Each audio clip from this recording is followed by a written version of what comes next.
When you're in that headspace, I think that's a wonderful place to be as a creative person, to be in this place where you feel nothing but joy and marvel and wonderment.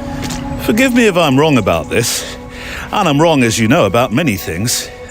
As I start my walk, I'm doing what I have been doing the last couple of weeks, which is walking through water, some of it standing. I thought mozzies, or midges, in the UK at this time of year, at any rate, when we're in just above zero or just below zero, I didn't think those things were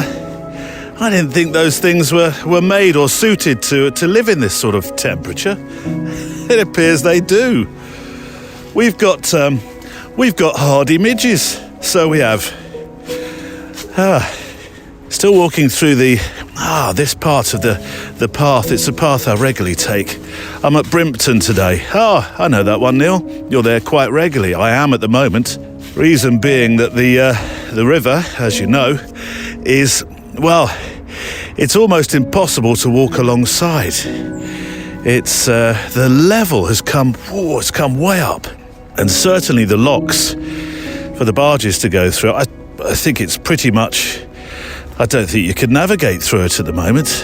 It's the water is actually not stopping at the locks. It's flowing around it and into it. There's no way you could equalise the pressure on some of the doors. So I'm steering clear, just for the moment, of the river.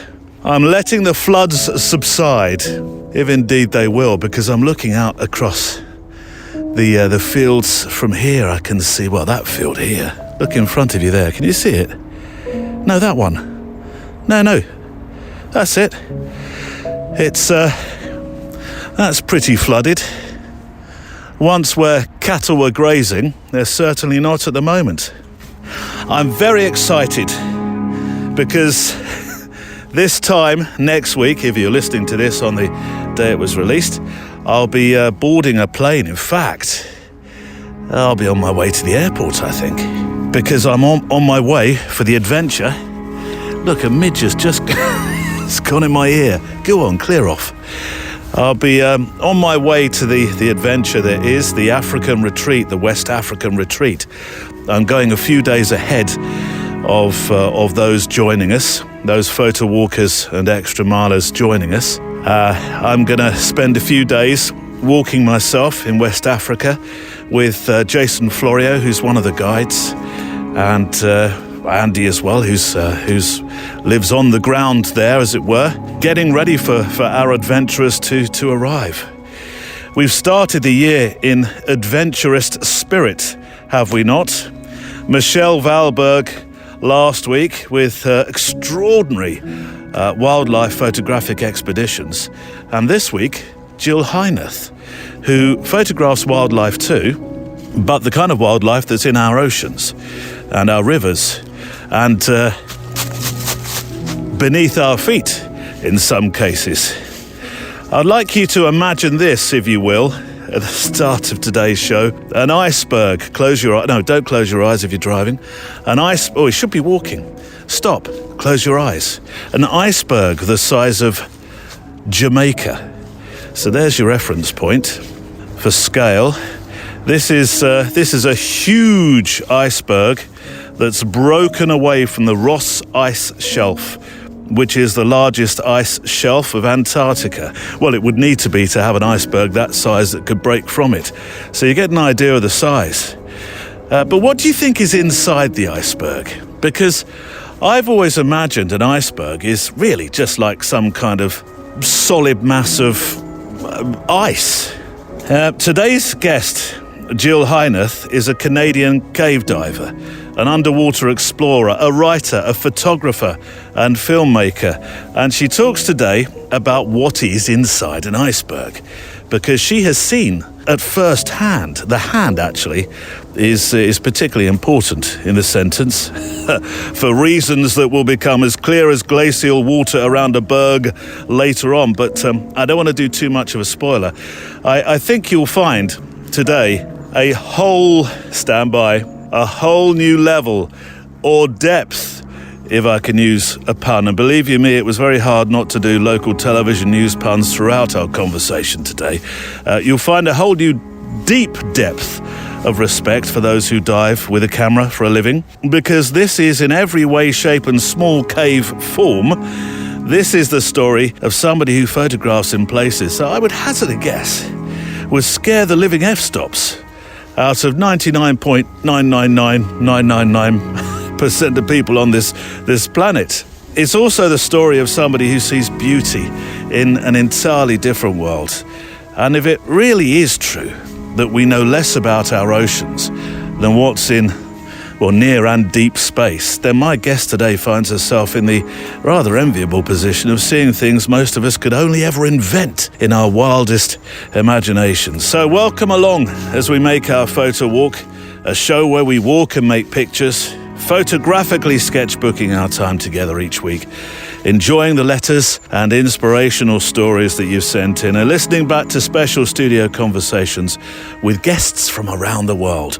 A show for those who find escapism and peace away from the noise of this world, putting miles under our feet and making a picture or two to remind us of where those footprints were left. Or in terms of today's guest, perhaps more appropriately, where the water was moved by flippers. Today on the Photowalk. You know, fear in a creative sense is also important to embrace. Like if you're not sure, if you're too edgy in a proposal or an idea and you've got that feeling of butterflies in your stomach, that fear is a good thing. And I recognize that one of the most beautiful things I've ever seen is when you're inside a cave looking out. I thought I was going to lose my fingers when I got out of the water. It was so cold and white, gray looking. As it rewarmed, it was incredibly painful. I bet. Yeah, the entire mass of ice we'd just been inside of exploded and turned into a sea of brash ice and slush as far as the eye could see. As I understand it, I'm the only woman that swam with wild polar bears to try and film them in the water. Scientists are terrible communicators. Artists are much better communicators, and those images and the stories that I bring back from these environments will get out into the world much faster. That's Jill Heinerth, an explorer with quite the story to share. And before I give you a flavour of today's show, what's in the mailbag, thank you to our extra milers on mpb.com who sponsor this show and keep it here week after week. mpb.com is a website where you can safely buy and sell and trade quality used photo and video gear online. And by doing so, you become part of the circular economy, which I think is a very important thing when you consider that we're thinking about the world today. On this program, anyway. If you're buying, you get peace of mind with a 6-month guarantee. And if you're trading or selling, MPB will send a courier to pick up your kit on a day you specify. And once it's arrived back at their warehouse and gone through all the checks to make sure it's been graded properly, you get paid direct into your account quickly. mpb.com as a website is very easy to use, and it's helping photographers around the world to buy quality used kit or sell gear we no longer need to free up some cash and give others a chance to make their stories. Go to mpb.com, and of course, as always, I will have a link on today's show page, which is at photowalk.show. Just look for episode 415. My conversation today with Jill is certainly one of the longer chats I've had of late, for good reasons, as you'll find out. So I've split our chat into 3 parts across today's show. But in between, and as we walk together, I do have some feedback and letters from you, including words about the photographic detective story we had just prior to Christmas. That seemed to be a present well received. And what does photography mean to me letter? It seems, and this is apt considering today's topic, decompression is what it does for, well, some people. Plus, it being the second Friday of the month, street photographer and photography mentor Valérie Jardin is here with visual stories. And this year, we're going to focus on projects, starting with one about centenarians. So, shall we walk? Checklist out. Coffee, check. Garibaldi's, check. Walking boots, check. And dare I say flippers today? Not sure I can check that one off, Neil. I'll decide after I've heard Jill talk. Okay then, fair enough. Let's walk. I want to thank you sincerely very much for the letters that you've been sending in to the Photowalk show. Please don't stop sending them because they are... I used to say this actually on the other podcast I present with my reprobate buddy Mullins. They are the lifeblood of the show. They really are. You make this show from the letters that you send in, the pictures that you share with me from the photo walks that you make. So if you can keep sending them in, please do. The email address to send them to is stories@photowalk.show. Stories@photowalk.show.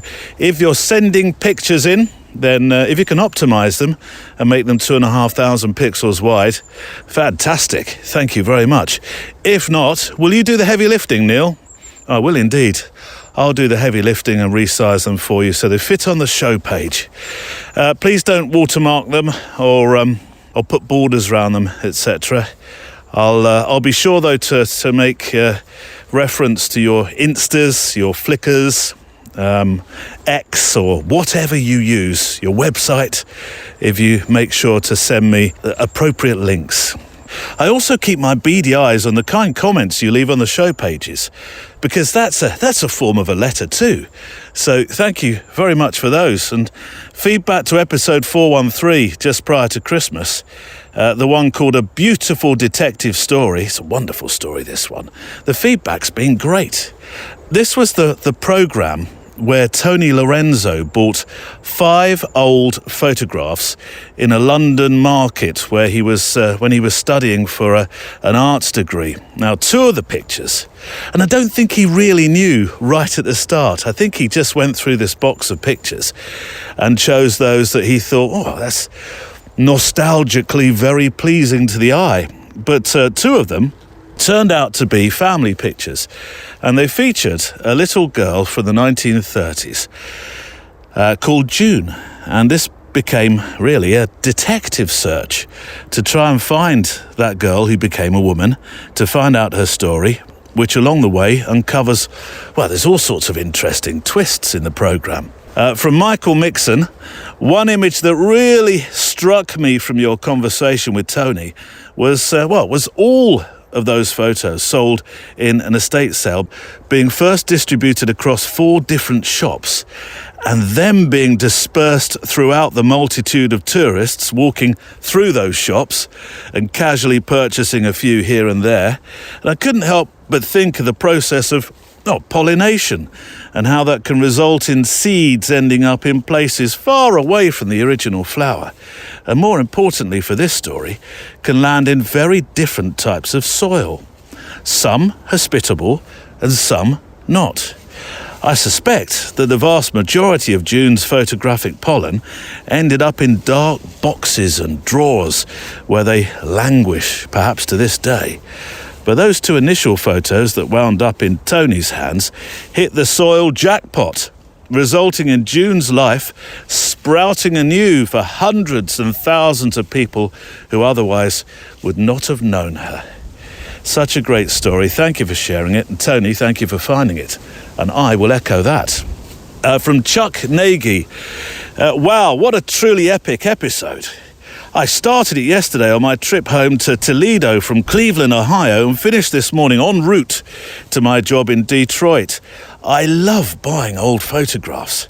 Last year, I came upon one that looked uncannily like my friend's daughter, so I bought it. The little girl's name was on the back, and I found her obituary. It turned out that she lived less than 10 miles from my friend. I thought for sure that they would be related, but they weren't. But it was a fun bit of detective work. I'm sure it was. You see, you never know where old photos can lead you. And then this one came in from Gavin Perry. Wowza, what a way to end the year. This, hands down, was the best episode I've listened to last year. From the bottom of my heart, thank you. I listen to your podcasts on my morning walks, and this morning I simply had to keep walking. Where did you end up? Tony's story was simply astonishing, says Gavin. What an amazing guy. It's stories like these that remind you that there are some extremely kind and very generous people in the world. What did we say? Maybe we said it last week as well, that there are far more kind people in the world than, well, the other kind. These stories never make the news, says Gavin, and if it wasn't for shows like yours, we'd never hear about them. Well, if it wasn't for people like Tony, because it took Tony to make the story, for me to recognise he was making the story. Oh, and as for the play-out songs, please keep them.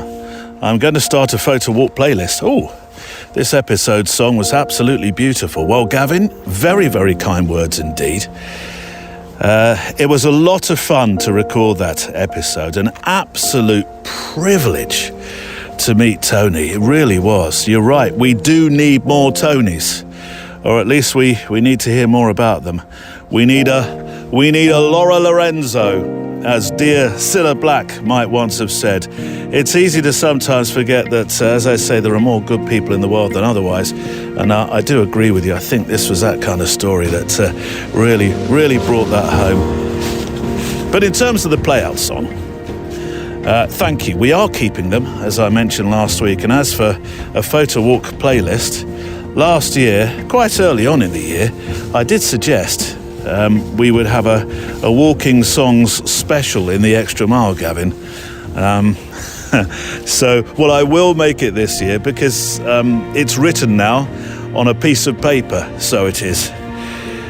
The song we ended with last week was that wonderful one by Beo, B-E-O, Beo, called This Life of Time, which I think worked perfectly when you considered the lyrics in it with a story of finding that photograph in a box, and then the whole over a decade-long detective story in terms of finding her, what happened to June. I won't do a spoiler if you haven't heard it yet. Well, I'll leave a link in the show notes today on the show page. But the words, maybe one more trip around the sun, and we'll gather here where land meets sea. Actually, this song really it could have made a perfect ending for today's programme, which you'll understand when you've heard the full interview today with my guest, Jill Heinerth. It would have been the absolute, as it fades up underneath me here, this would have been the absolute perfect play-out song today. And we know the change will surely come. Maybe one more trip around the sun, and we'll gather here where land meets sea, where we can be as one. It is all in our hands.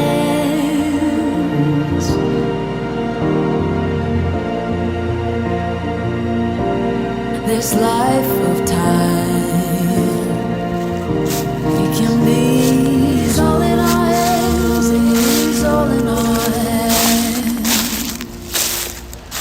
And you can be absolutely sure that Beo, This Life of Time, will be on that show of the what would we call it? The Walking Songs of the Photowalk. That's not very sexy, Neil. I'm sure you can be more creative than that. Help me out here. Give me an idea. I'm not making too many Photowalk pictures so far. It's pretty chilly, so my fingers are remaining firmly in gloves, which is making me a bit lazy, going to hold the camera. But let's have a go at one. This is quite nice. I'm going to put mainly Jill's pictures on the show page today because they're very particular kinds of photographs and what she does as her job. But I quite like this. It's quite sparse today. Actually got a bit more feature in the clouds than usual. Usually I'm saying it's a bit of a blur day. Not today. Let me put my letters down there. Your letters. And the notes for today's show. And I'll grab my X100V. Now this is coming on my adventure to the Gambia. And despite the fact there is wildlife to photograph, we do have some adventurers with us who will have spectacular long lenses. And there's a sort of feeling that I don't necessarily need to photograph those scenes. But it's for you, Neil, I know, but I'm thinking that the other photographers that bring their longer lenses, when it comes to the show page for the African specials that we do, I might borrow their pictures.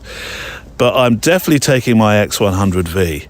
The X100, the last time I was in the Gambia, that was, I think, pretty much the only camera I used. It wouldn't have been a V then, but it was the only camera that I used for that particular trip, and perhaps a trip to the Gambia before that as well, actually.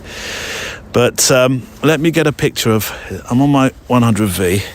Where am I? 5.6. Here we go. 5.6, 800 ISO. Let me just lower my exposure compensation slightly. 1/2 of a second. It's just, I'm not sure if I'm getting this. I might have to drop the. Here we go. Sometimes if you lower your camera angle, your physical self, then the picture becomes obviously very different. And this seems to show the slight undulations of the path and the fact that the character of it winds away a bit. Much better. 640 ISO. There we go. A sketchbooker, which is effectively starting today's show. So far into it, Neil. I know. So, the Gambia is coming up. I'm going to be taking the X100V on that. I'm going to be recording sounds to go with my pictures. That's part of actually what we're going to be talking about one evening. The beauty of adding sound to your still pictures. So, lots of exploring to do. Talking of exploring, he says, almost in a seamless fashion. My guest this week, Jill Heinerth, carries a theme through from last week, really, in every way. And I'm not sure what is more frightening, or perhaps demands the most courage. I suspect the two are equal. Being face-to-face with a bear that's effectively charging at you, as per last week's story from Michelle Valberg, or actually swimming alongside a bear that has a bite force of 1200 psi. I have no reference point as to what 1200 psi means, Neil. I'll help you. Our bite, us humans, even if we bite hard and have a real good go at it, is 162 psi. So 1200 is quite fierce. Anyway, more about that later on in the show. This was a conversation that ran over an hour. So what I'm doing today, with a break to hear Valérie with visual stories and another letter, is concentrating today's show on my extraordinary guest with an extraordinary story. So it's a chat in 3 parts. And here's the first part of the 3 with my guest today, Jill Heinerth.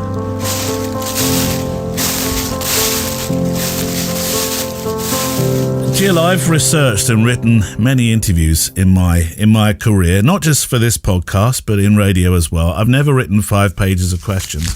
They're all here. Look, I promise. Oh boy, I guess we're in for a long one. Yes, strap yourselves in. We'll be here till next Wednesday. But aren't you about to go off on another adventure? You're probably always going. Yeah. Where next? I'm leaving for Charleston tomorrow to go speak at the South Carolina Aquarium, actually. Yeah. Oh, right. So not under the water for once. Not under the, well, no. Yeah. Adjacent, I suppose. Yeah. I would imagine when you go and do these speaking events, and you do a lot of speaking, don't you? You're in demand for that. If they put you into a hotel, do you say, "Can you make sure I've got a pool, please? And I don't want a chair by the pool. Can I have my scuba gear?" Yeah. Well, actually, right now with the weather we've got here, I wouldn't mind a hot tub. Yeah. Although we're going to talk about temperature and. That plays quite a large part of my conversation. And when we were having dinner earlier with the family, and my wife said the questions were all around: how on earth does somebody manage to swim in that sort of temperature? We had a long conversation about how cold you must be, and then my boys were like, oh, I don't think I could ever go into a cave where I couldn't move. So that's to come anyway. Where does this love of being in or under the water come from? You know, I've always been a water baby from as long as I can remember. And the joke in the family is that I was actually 3 weeks late for being born. And so my mother just tells everyone that I didn't want to leave my sweet mother's ocean womb, come out into the world. But actually you wanted to be an astronaut, though, didn't you? I did. Initially, yeah. this wasn't to do with diving. You wanted to be Canada's first astronaut. Well, yeah, every kid born in the 60s did. Yeah. But, at the time, we didn't have a Canadian space program. And frankly, my mom reminded me that there were no female astronauts at the time either. So it's like, what else can I do? And we're so influenced by the media that we see that on Sunday nights, we were all watching Jacques Cousteau on TV. And I thought, ooh, okay, there's another way to explore, and it's not quite as far away as the moon. Yeah. Well, it's funny you should say Jacques Cousteau, because that was the benchmark, I think, at the time for anybody that was diving. Jacques Cousteau. He was filming he was doing lots of things that other people hadn't done, hadn't photographed in places they hadn't filmed. I remember watching those, and I think maybe it was Sunday nights as well. Yeah, I mean, because besides what he was seeing underwater, the way he was seeing the world was so exceptional to me. I was seeing images and video of places I had only, read about National Geographic magazine. Yeah. I just came back from Peru recently, and I was thinking about this when I was out on Lake Titicaca. I remember when he dove in Lake Titicaca, the indigenous locals came up and started pulling on his rubber wetsuit because they thought it was his skin or something. He was so foreign to them. You learned, though, didn't you? You learned at about 18, 19. Oh, actually later. I mean, I had my first dive when I was just 16, working in a swimming pool. Okay. But I didn't get qualified until later in university because I couldn't afford it. But one of your bits of advice is buy your equipment before you dive. So you were essentially kitted out before you really took it up seriously. Oh, yeah, I knew I wanted to do it so badly. But yeah, I mean, if you own your own equipment and it fits well and it's comfortable and it keeps you warm, then you'll dive a lot. But if you don't, it's a whole lot more of an ordeal to get yourself to a place and get gear and go underwater. So owning your equipment really helps. A lot of people learn their diving in the strangest of places. I mean, obviously, if you're fortunate enough to live in a lovely warm climate, you're gonna like Egypt or something. What a wonderful way to start your career. In the UK, many of the divers here start in pits. Lobster quarry. Yeah. I've been there. In the darkness. Where did you learn then? So I learned in Tobermory, Ontario, Canada, which is now an underwater national marine sanctuary. So there are dozens of shipwrecks submerged in this beautiful clear water in what used to be a fishing port in the Great Lakes, but is now a real tourist attraction. Is it true that in the Great Lakes there's something like 7,000 shipwrecks? Oh, I think there's plenty more. There's been estimates as high as like 35,000 shipwrecks. How? We know of the location of over 6,000 of them in the wrecks, in the lakes. So, yeah. I think that's one of your favorite things to do, isn't it? Diving within the wrecks, and particularly is it the wooden boats that you? Yeah, I mean, cave diving is my first love, but yeah, the shipwrecks are pretty amazing. And here in the Great Lakes region where I live, with these many thousands of shipwrecks still, many to discover and document for the first time, that's pretty fun. So you learned, and then there's I'm interested in filling the gaps between learning and it becoming a career, because that's quite a leap. Definitely. I mean, my first career in life, I had a small advertising agency in Toronto. So my educational background is in fine arts. Yeah. Now, in that fine arts education, I only had one single photo class in the entire experience, and it was a doozy. But I really am so thrilled to have had that opportunity because I spent a lot of time in the dark room, and that set me up really well for my journey of self-discovery in photography and underwater. But on your business card, you could have so many. You're a speaker, you're a photographer, you're a filmmaker, but I think your business card just simply says explorer, doesn't it? It does. I mean, how do you define a life that's filled with many, many different activities? Yeah, I think Explorer is perfect for me.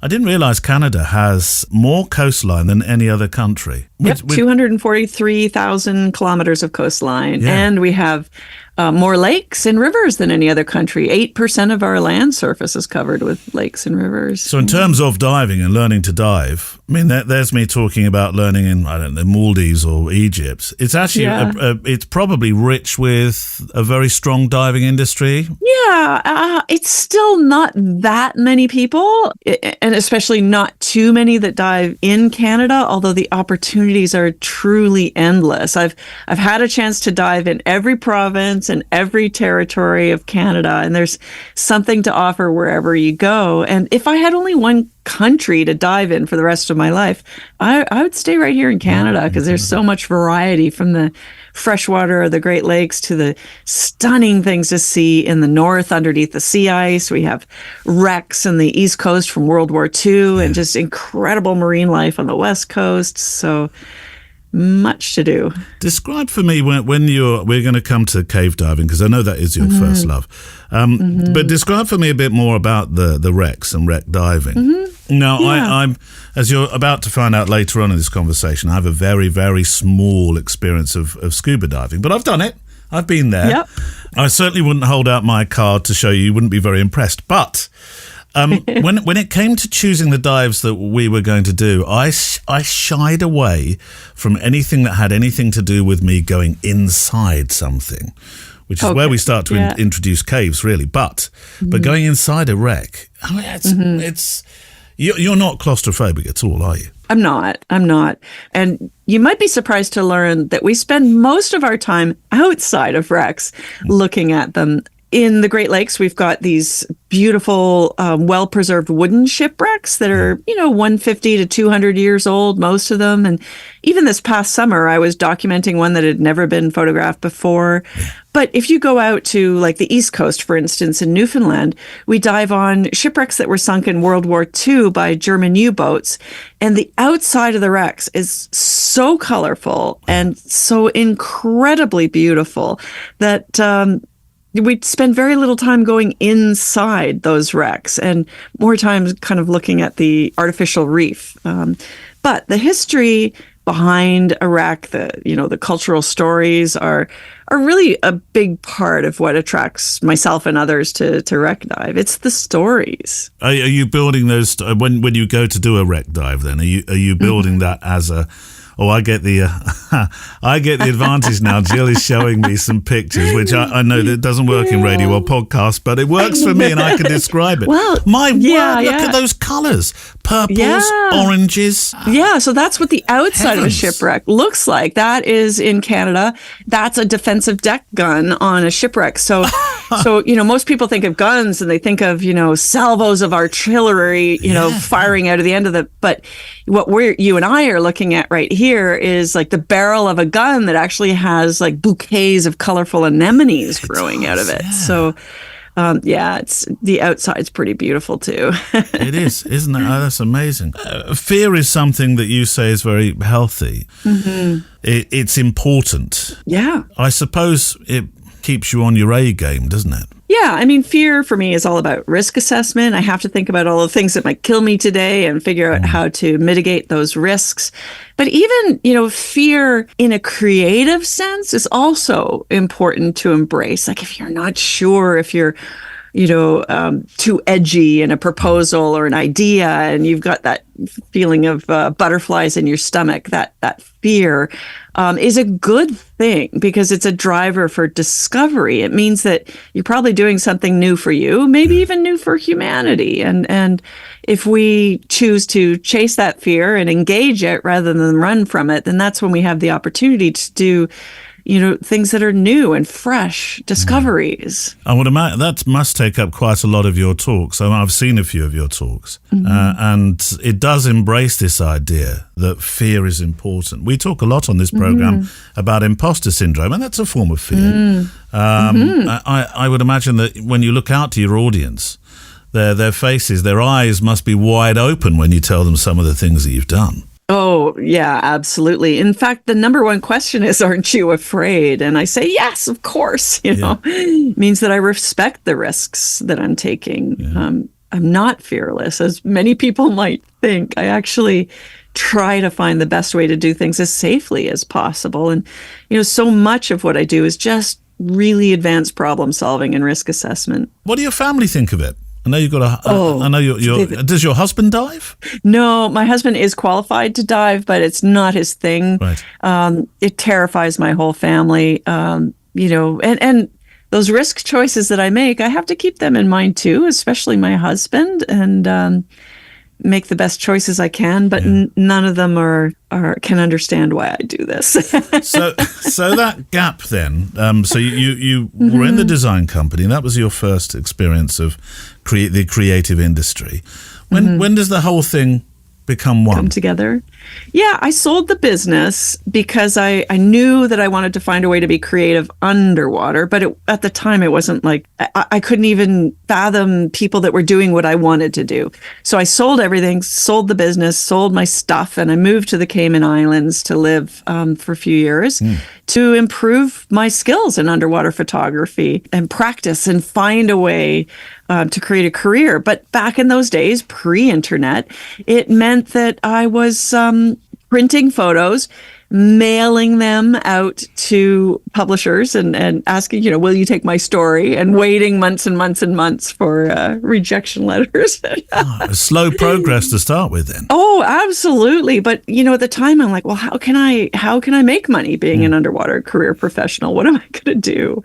And the first step was become a better photographer. So you're right. This is 3 decades ago. This is before YouTube was there to say, well, this is where you position your lights. If you want to miss the plankton, I'm probably saying the wrong thing. But when it came to learning those technical skills, it was trial and error then, was it? Or did you have a mentor that was showing you the ropes? No. I mean, I had one single class from university in terms of photography, terrestrial photography. So I had the basic principles, but taking cameras underwater is a completely different ball game. Yeah. So it was just trial and error and practice. And back in the days, of course, it was all on film. So I had to be meticulous with note taking because I might not see the results of my photos for weeks. 36 frames would be the maximum you had, except I used a Nikonos camera and you would hand wind that spool of film onto the sprockets inside the camera.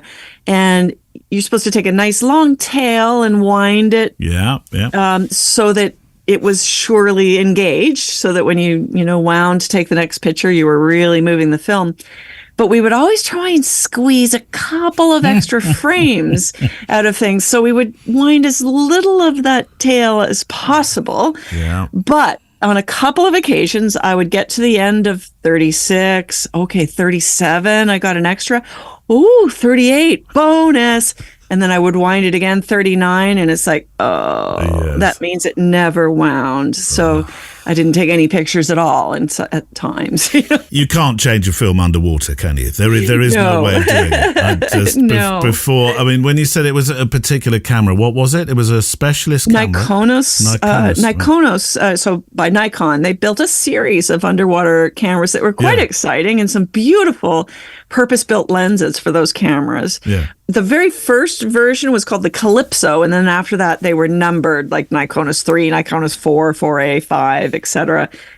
Before we all went to digital. So that was a camera that was in its housing. It wasn't like now when you put a camera of your choice into a housing. It was a fully waterproof camera with about the same size and ergonomics as a modern, SLR. Yeah. So it was small, really. It was quite compact compared to what I carry today, which is a terrestrial camera inside a pressure-proof housing with a big glass dome on it. What are the rules for lighting underwater? I mean, one of the greatest challenges is backscatter. So when your lights or your strobes actually hit silt particulate that's in the water column, if the light beam strikes that head on, then you get this great big blob of white in the photo.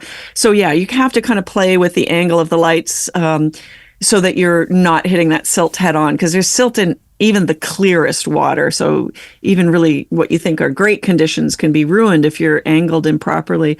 But I kind of learned how to be creative with my lighting very early on, because when I lived in Cayman, I acted as a model for the editor of Skin Diver magazine on a couple of occasions. Right. So Jerry Murphy was her name, and her husband, Paul Zamoulis, he was the publisher, she was the editor.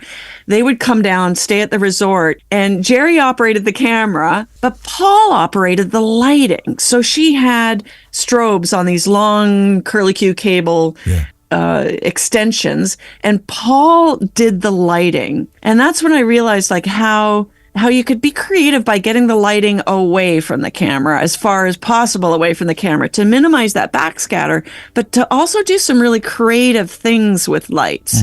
Although it was, two of them working and not even talking underwater. It was just all done through understanding each other's thought processes. What I saw there was something I wanted to be able to do on my own. So it was pretty exciting to watch her shoot. Fantastic training, isn't it? When you're the model and you're watching it come together like that. It's probably the best way to learn, wasn't it? Absolutely. Like I think anyone who has a chance to model for the camera and then be behind the camera, I think you get quite an education from being on either side. Well, you mentioned strobes, and of course there's constant light and strobes.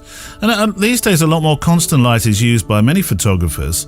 Yeah. I'm not sure the same thing has happened under the water, but I'm also thinking that strobes, there must be certain animals that scatter because of the flash. Well, you may scare something when the strobe flashes, but you'll equally either scare things away or attract things because of a continuous light.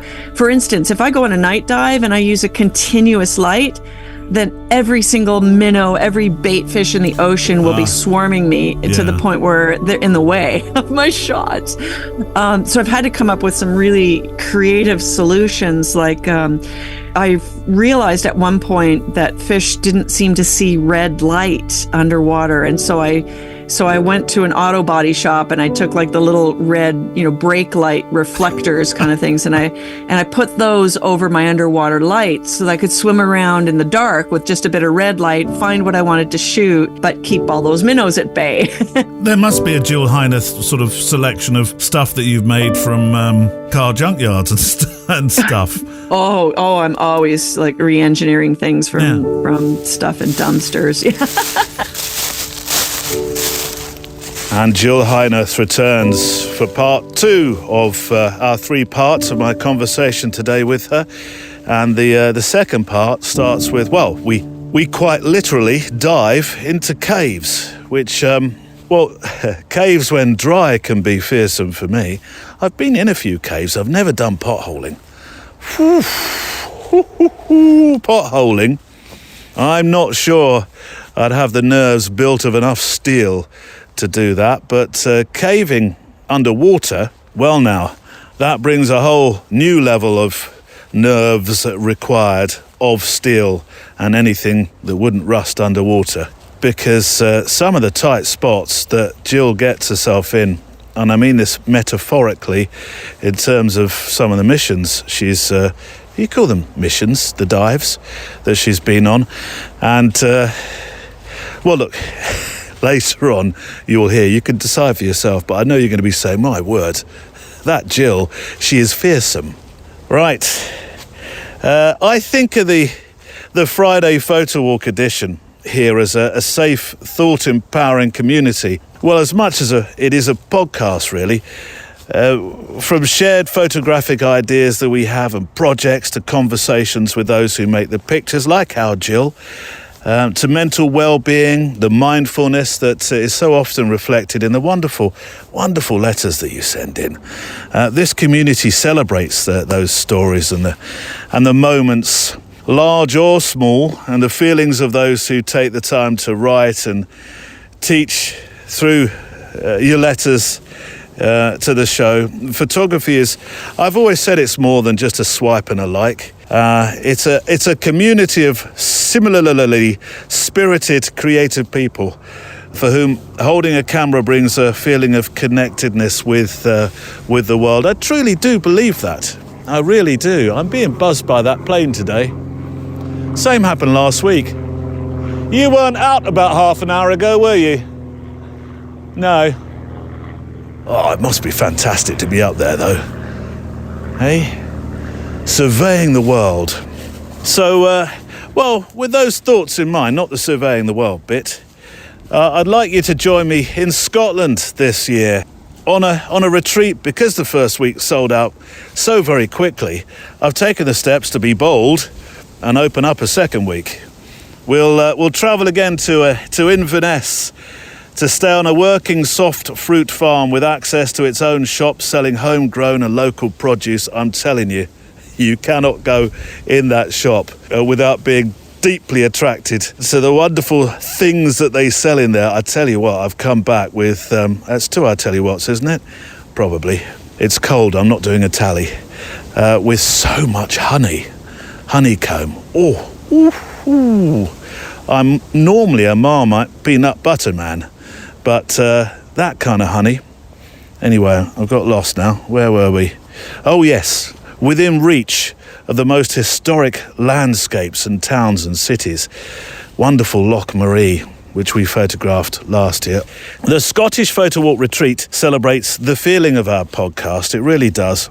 It's an opportunity to escape the noise and spend time with like-minded photographers. We'll be embracing new creative challenges this year. We are going in the darkroom. That's become something over the last couple of years that's been very popular. A lot of fun has been had in that darkroom. A lot of laugh out loud moments and some wonderful creative moments, and where those producing pictures have thought, oh, wow, did I do that? Yeah. So it doesn't matter, actually, whether you've got experience of a dark room or not. I don't believe that magic ever truly goes. And for some that have been in the dark room on the Scottish retreat with us, it's the first time they've been in one for many, many, many years. So it's fantastic to see them back in again and making photographs, printing photographs. And for those that haven't been in one before, it's just as deeply rewarding to watch how they react when those photographs appear from the tanks. Oh, fantastic! So yeah, there's that. But we are doing some new skills this year: creative writing, learning how to make sound a part of your stills photography, and well, enjoying a breakaway really as we encourage and talk and eat with our friends, laugh with our friends, and of course walk with each other and paths in Scotland. So I'm very much looking forward to it. There are 5 complete retreat days. It's gone up on the website now, so go to photowalk.show. You'll see the second set of dates released for the Photowalk Retreat 2024 from the 15th to the 21st of September.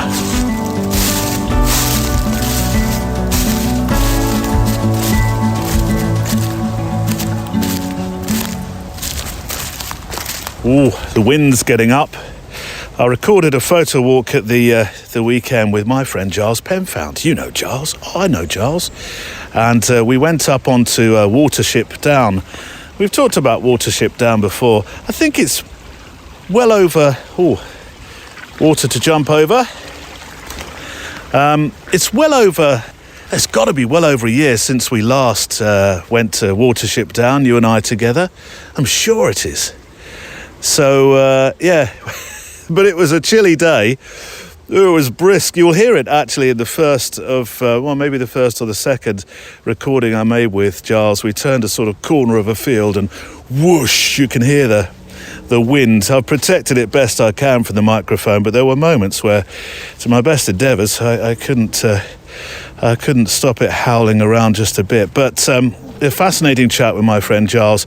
There's 3 programmes coming up, 3 in a row from next week with, well, photographic friends of mine. Slightly different shows for the next 3 weeks, all prepared in advance while I'm away in slightly sunnier climes, I might add. And so they've been prepared early, and they are with, they're mainly conversations.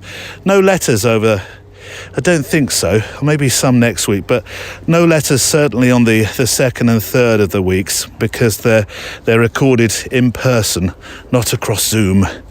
One walking with Giles.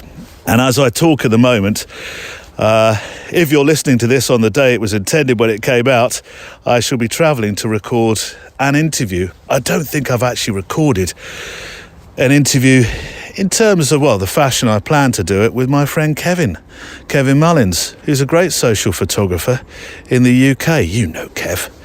And so we've got some walking episodes. Next week is Jeffrey Sidoris, the man of podcasting, photographic podcasting. Been doing it so much longer than me. So 3 friends over the next 3 weeks. Right, the assignment this month. I'll not say too much, as it's well documented on the website. Just go to photowalk.show, hit the assignments tab, look for January 2024, and everything is there that you need, including your the email address and a bit of a brief about it. But this year we're doing 1-word assignments. So all the way through to December, there will be a single word. So look at that. Hang on a moment. I'll make a photograph of that. The path just sort of, it comes in a bit, and I quite like the vanishing point's quite interesting. Put my letters down there. So yeah, the assignment word for this month is, well, I'll get my camera up to my eye, resilience. Resilience. You need resilience to make pictures in the cold. Just ask my friend Jill. Where are we? 1/2/5 F6. Again, I'm going to get down low because it looks more interesting. Yeah, what a difference. Hang on, that wasn't quite right. I'm going to focus on the tree right at the end that's dissecting the path. What a difference just lowering your camera angle can make. It really can. It's the second Friday of the month, so that means street photographer and photography mentor Valérie Jardin is here with visual stories. Again, this year we're doing something a bit different. Last year, Valérie picked themes, I suppose. Well, no, not I suppose, it was. So we talked about humour and stuff like that. This year, I suppose it's another one-worder, project. Valérie has shot so many projects across the years of being a photographer. And I thought it might be interesting to get behind the projects, to ask questions about how they were shot, how they were researched, which I think is probably one of the most fascinating sides of the discussions yet to come. And many of us make plans for projects, but we don't always get to start for all manner of reasons. The humble or not so humble project can bring an awful lot of joy to us. It really can. And so much satisfaction. But boy, can they sometimes be tricky to navigate, particularly when research is involved. So I thought that would be a really interesting thing to talk about with Valérie. She's known for her street work and mentoring, and projects that she makes are used to sharpen her skills and interests, actually. But let's start this month, January, with her latest project, which is new for end 23 and start of 24. So I think it's a very good one to start with. It's all about centenarians, those who are 100 years of age or over. So Valérie, Happy New Year. Bonne année. I feel like I should pull one of those poppers. I know. I'm so glad this is all behind us. I like a normal week. No, really? How long can we say Happy New Year to people? It stops in a couple of weeks, surely, doesn't it? Yeah, I think so. By the end of the month, I think everybody will be tired of hearing it. Well, this year we've got a project between the two of us, and the project is about projects, your projects. So, in the last year, we've actually been doing this a fair while now, you and I, every month. Yeah. In the last year, we've been talking about particular pictures to do with subjects. So we went humour, didn't we? We sort of touched religion last month. So we've touched so many different things, but many of those pictures belong within your sort of overarching projects on your website. And it was only when I started to count a moment ago, I thought, my goodness, we could be doing this for easily over a year anyway. Because if I look down your projects, 1 Century, which is what we're launching with in a moment, there's On Ice, there's My Life by the Sea, Light and Shadows, Stories of Hands, Street Dogs, Dream a Little, Visual Narratives. That's just a few of the many projects you have. I think the first question before we launch into 1 Century would be, why are projects so important?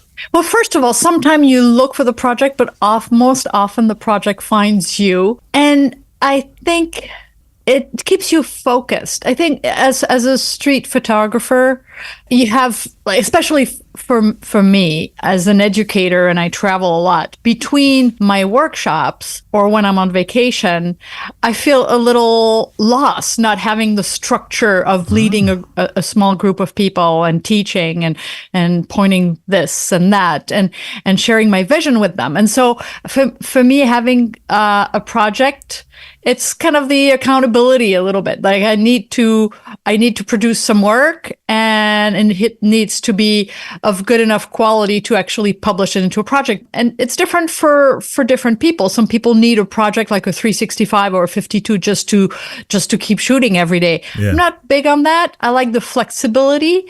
So everything is good. Yeah. So for me, the projects, some are really light and fun, like my summer vibes, which I totally love because they're just grab shots along the way. And I just love that project. And I'm going to do a third summer of it. Yeah. But something more serious, like 1 Century that we will discuss today, or Do Something for Nothing that I carried on in Paris and New York with Joshua Coombs, which was really a social documentary and probably the most important project I ever shot. So I think it's good to have some more serious ones and some lighter ones because it also gets you out the door.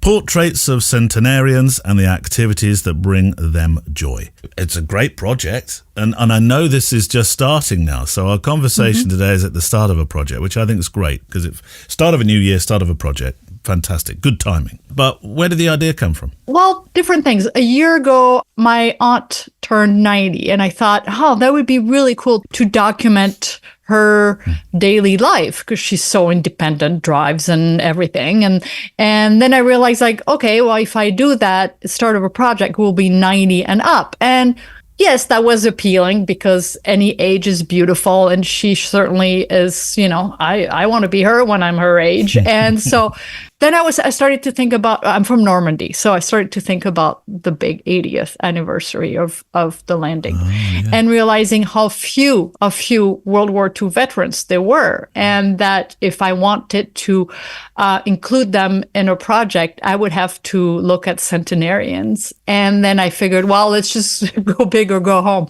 And so I decided to just go for centenarians. So 100 and up. And it's extremely challenging. The research is extremely, extremely tedious. When you say the research, I would imagine you mean finding these people to start finding them and reaching out to them. Right. But how rewarding, how amazing. I photographed 4 in the first month of starting the project. Wow.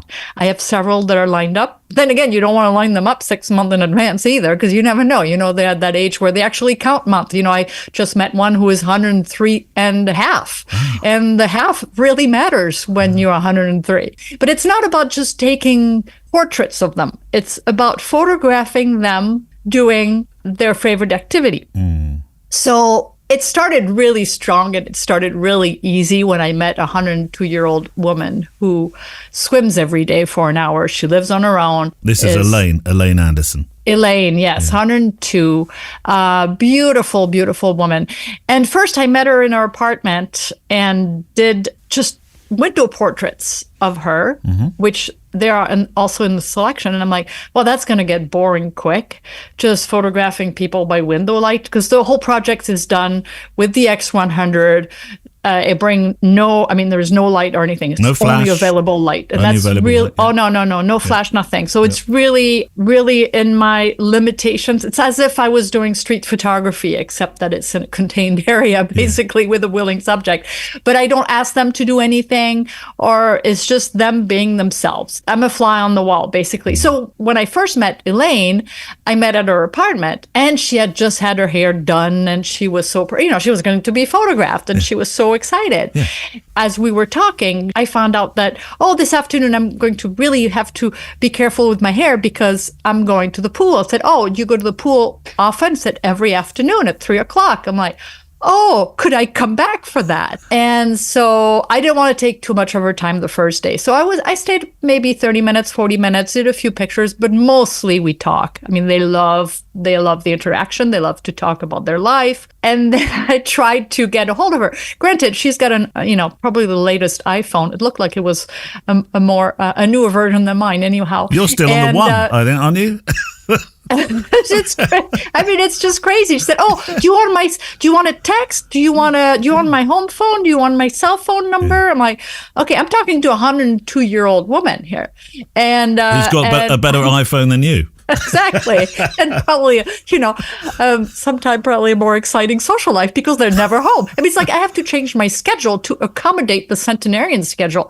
Okay. This is how crazy this project has become. I'm intrigued as to how you got into, and I know you say you researched it. So what did you do? Did you advertise in a paper or some sort of periodical that was for people over a certain age, or was it? No, that's a good plan though. No, I tried first of all just networking. Okay. Sent emails and texts to everyone I know around here because I really wanted the project to start in Minnesota, and I know they're probably well over 1,000. Well, there are actually well over 1,000 centenarians in Minnesota alone. But then I have to find the one that I still have an activity. So that's already quite limiting. I have to be able to reach out to them or their children.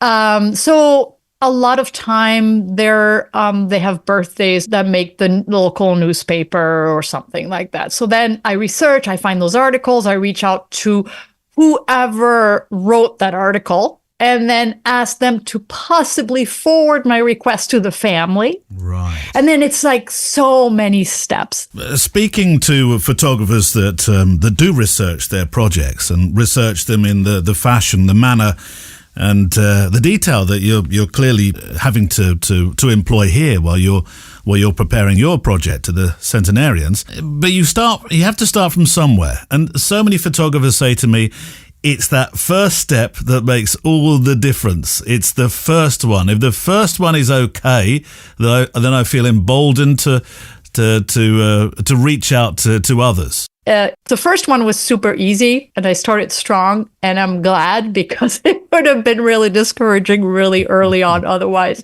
Elaine lives next door to the father of a good friend of mine. It was easy to get access. You had a step up. Richard King comes next, and this starts to play toward your original thought of with the 80th anniversary coming up. Yes. So he's a veteran pilot, isn't he, from the Second World War? Exactly. So Richard, I met him a couple times already, and his passion is reading about history. So then there is the difficulty of how do you portray their passion? Someone reading is a little more difficult to document in a still photograph than someone swimming. You have fewer options. Less action, I suppose. But less action. I like the way you photograph over his shoulder, though. Yes. So it's sweet, sweet man. Again, so many exciting stories. So I decided not to do the tell me the story of your life route, I decided to just get a quote for them and really talk about them today. It's them in the now. And that's the important part of the project. And I don't want it to become, more stories than pictures. This is going to be a book. There's already an exhibit planned in a gallery at the end of the year. So this is going to be a visual story. And so asking them for just the quote, and it could be very simple. It's like, you've got to keep your mind working. That was Richard. Right. And he reads a lot. He does a lot of puzzles. Elaine was, I just feel like I've had the most wonderful life. And really, she's had such an amazing life. I mean, she has I think a cousin who is 107. So, the genetic is pretty strong. Yeah, you find out a lot. You learn a lot in that project. One of the important things with this project in particular, I think, is that you don't want to be perceived to be saying, well, aren't they great? They've reached a ripe old age. I had a conversation only very recently with Sean Tucker about this, where he said, people of a certain age just want to be treated like they are you and I, Valerie. Mm-hmm. They don't want to be patronized. And that's something as well to navigate, isn't it, in the making of a project like this? Oh, absolutely. It's first of all, they don't see anything extraordinary about themselves. One of my centenarians, Ruthie, actually, I had to text with her granddaughter so many times, and her granddaughter said, yeah, she said she'd love to meet you, and you can come to our house anytime, but she really doesn't see anything extraordinary about herself. And I'm sure she doesn't, because it's just the way they are. But so you cannot be, there's kind of a thin line. You don't want to be like, oh, take good care, be careful, don't do this. So, you don't want to be the last thing they want you to be is their daughter or their son who is always trying to keep them safe. So it's really about letting them be themselves. How long did you spend with each of these centenarians? I tried to keep it under an hour. So I would say I probably shoot for 20 minutes, if that. I shoot the whole time I'm with them. I'm not bringing the camera to my eye. I do this as if I was shooting street photography. Okay. So I'm engaged with them the whole time. We're having a conversation. They can see my face. They see my smile. So there is that, I'm engaged with them, and then I shoot. So overall, I take maybe 20 pictures. The goal is to have 4 or 5 for the series, but it's more about the interaction. And then I leave when I see that they're starting to either get tired or it's lunchtime and, they're on a schedule. Or I don't want to overextend my stay. And Valerie returns on the extra mile because there's more to be said about this project. There's 2 more subjects to meet and a few more questions about the making of this project, which is over on the extra mile. I'll tell you more about that edition and how you can listen to it toward the end of the show. This might make an interesting sketchbook. Pylons I find quite interesting. They can their shapes and forms are not always too different, but the way they, I'm going to use the word for the second time in the show, stand by, the way they dissect with the landscape, you can either see it as a complete carbuncle, and sometimes they are, aren't they? But other times they can make, photographically, they can make quite interesting shots. I've never been able to get right into a field and go underneath one. They're probably locked off from me for very, very good reason, but I'd like to photograph right up toward the sky from within. Would be interesting. Now this is it's kind of a bit of, it's a chaotic scene really. There's bare branches, devoid of leaves now, it being winter, and then there's the mechanical structure in front of me of the. Well, let's just make a picture, see if it works. And there's an aeroplane coming straight towards us. Steer left on this one. Trust me, it's a pylon. Right. I'm going to try and vignette it slightly with a branch going over it. F5.6, shutter speed 200, aircraft in the air, Cessna 152. I've no idea if it was, by the way. For a moment you thought, blimey, that's sharp, Neil. How did you know that just from the sound? I'll let you into a secret. I didn't. I think that might make a half-decent sketchbook. Don't know. Maybe I should move further up the path. Take a photograph right. No. Then it's just wires. Well, we'll see what it looks like. We'll see how it comes out in the wash, as my mum used to say. Oh, I don't know how that will come out in the wash. We'll see. Right, I want to leap into the second part of my chat, actually, with my guest, Jill Heinerth, because we have 3 parts of this conversation today. So, another plane. Are we on a flight path or something? Neil, that serves you right for being right underneath the flight path into Brimpton Airfield. It probably does, you're right.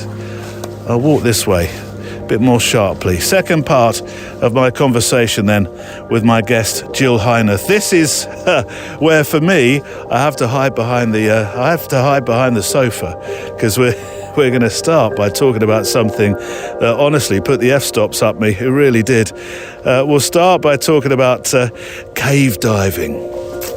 So then, why caves? Why the fascination for caves? Well, I liked dry caving when I was a kid, crawling around in cracks and crevices and caves in the ground. And I thought that was really fun.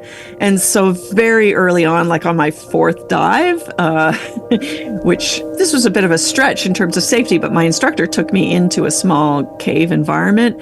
And then suddenly there I was in this space, and I didn't have to climb. I didn't have to fight gravity. I could just inhale and rise up, and exhale and drop down, and move over here and get a different perspective there. And I recognized that one of the most beautiful things I've ever seen is when you're inside a cave looking out in the doorway. Yeah. The way the light plays and the color is just something that I wanted to capture. And so I think right away from that very first diving experience, I went, oh man, it's not just the diving.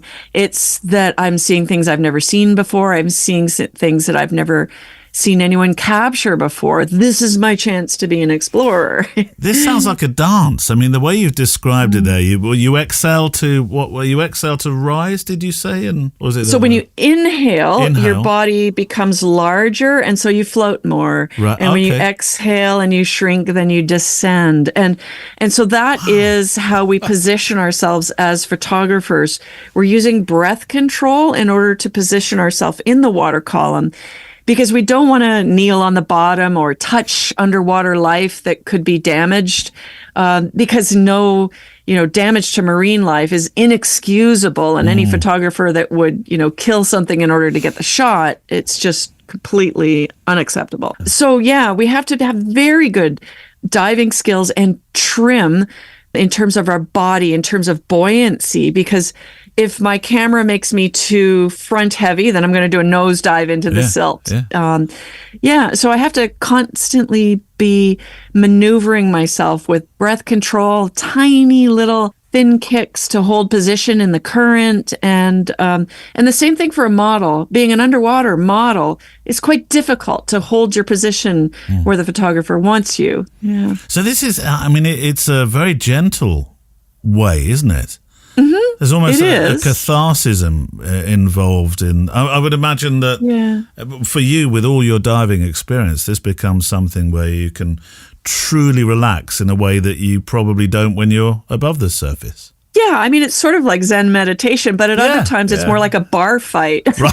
Okay. If I put myself in the middle of or actually I don't even have to put myself there, when a whole herd of sea lions comes and engulfs me and starts nibbling at my suit and pulling on my camera arms and there's no zen in that moment at all. There's no zen. I'm giggling, I'm laughing as that sea lion is swimming off with my fin that it's just stolen. But that's fascinating in itself, because it's such an alien environment for most people on this planet. It would be in the high 90s of percentage of people on this planet, 99 point something probably. Such an alien environment. But to you, that's playful. To me, that would be, oh my God, are they going to eat me alive? Well, one of my favorite recent stories, this actually happened to a friend of mine at a dive site that I've been to out on the west coast of Canada. So he jumps in the water with someone who has not dived there before, and the guy says to him, "Hey, I really want to see a giant Pacific octopus. So Stu, if you see a giant Pacific octopus, can you please let me know where it is? I want to get a shot." Yeah. So Stu swims around, finds an octopus den, and he's actually lining up for a shot when this very large giant Pacific octopus basically jumps on him to, like, out of curiosity. He's not hurting Stu, but he's like curious about the camera, perhaps about the electrical field, perhaps about Stu. So now he's got a giant Pacific octopus on his head, and GPOs are bigger than you and I are. They're enormous. Yeah. So Stu now can't see because the octopus mantle is blocking his vision. It's covering his mask.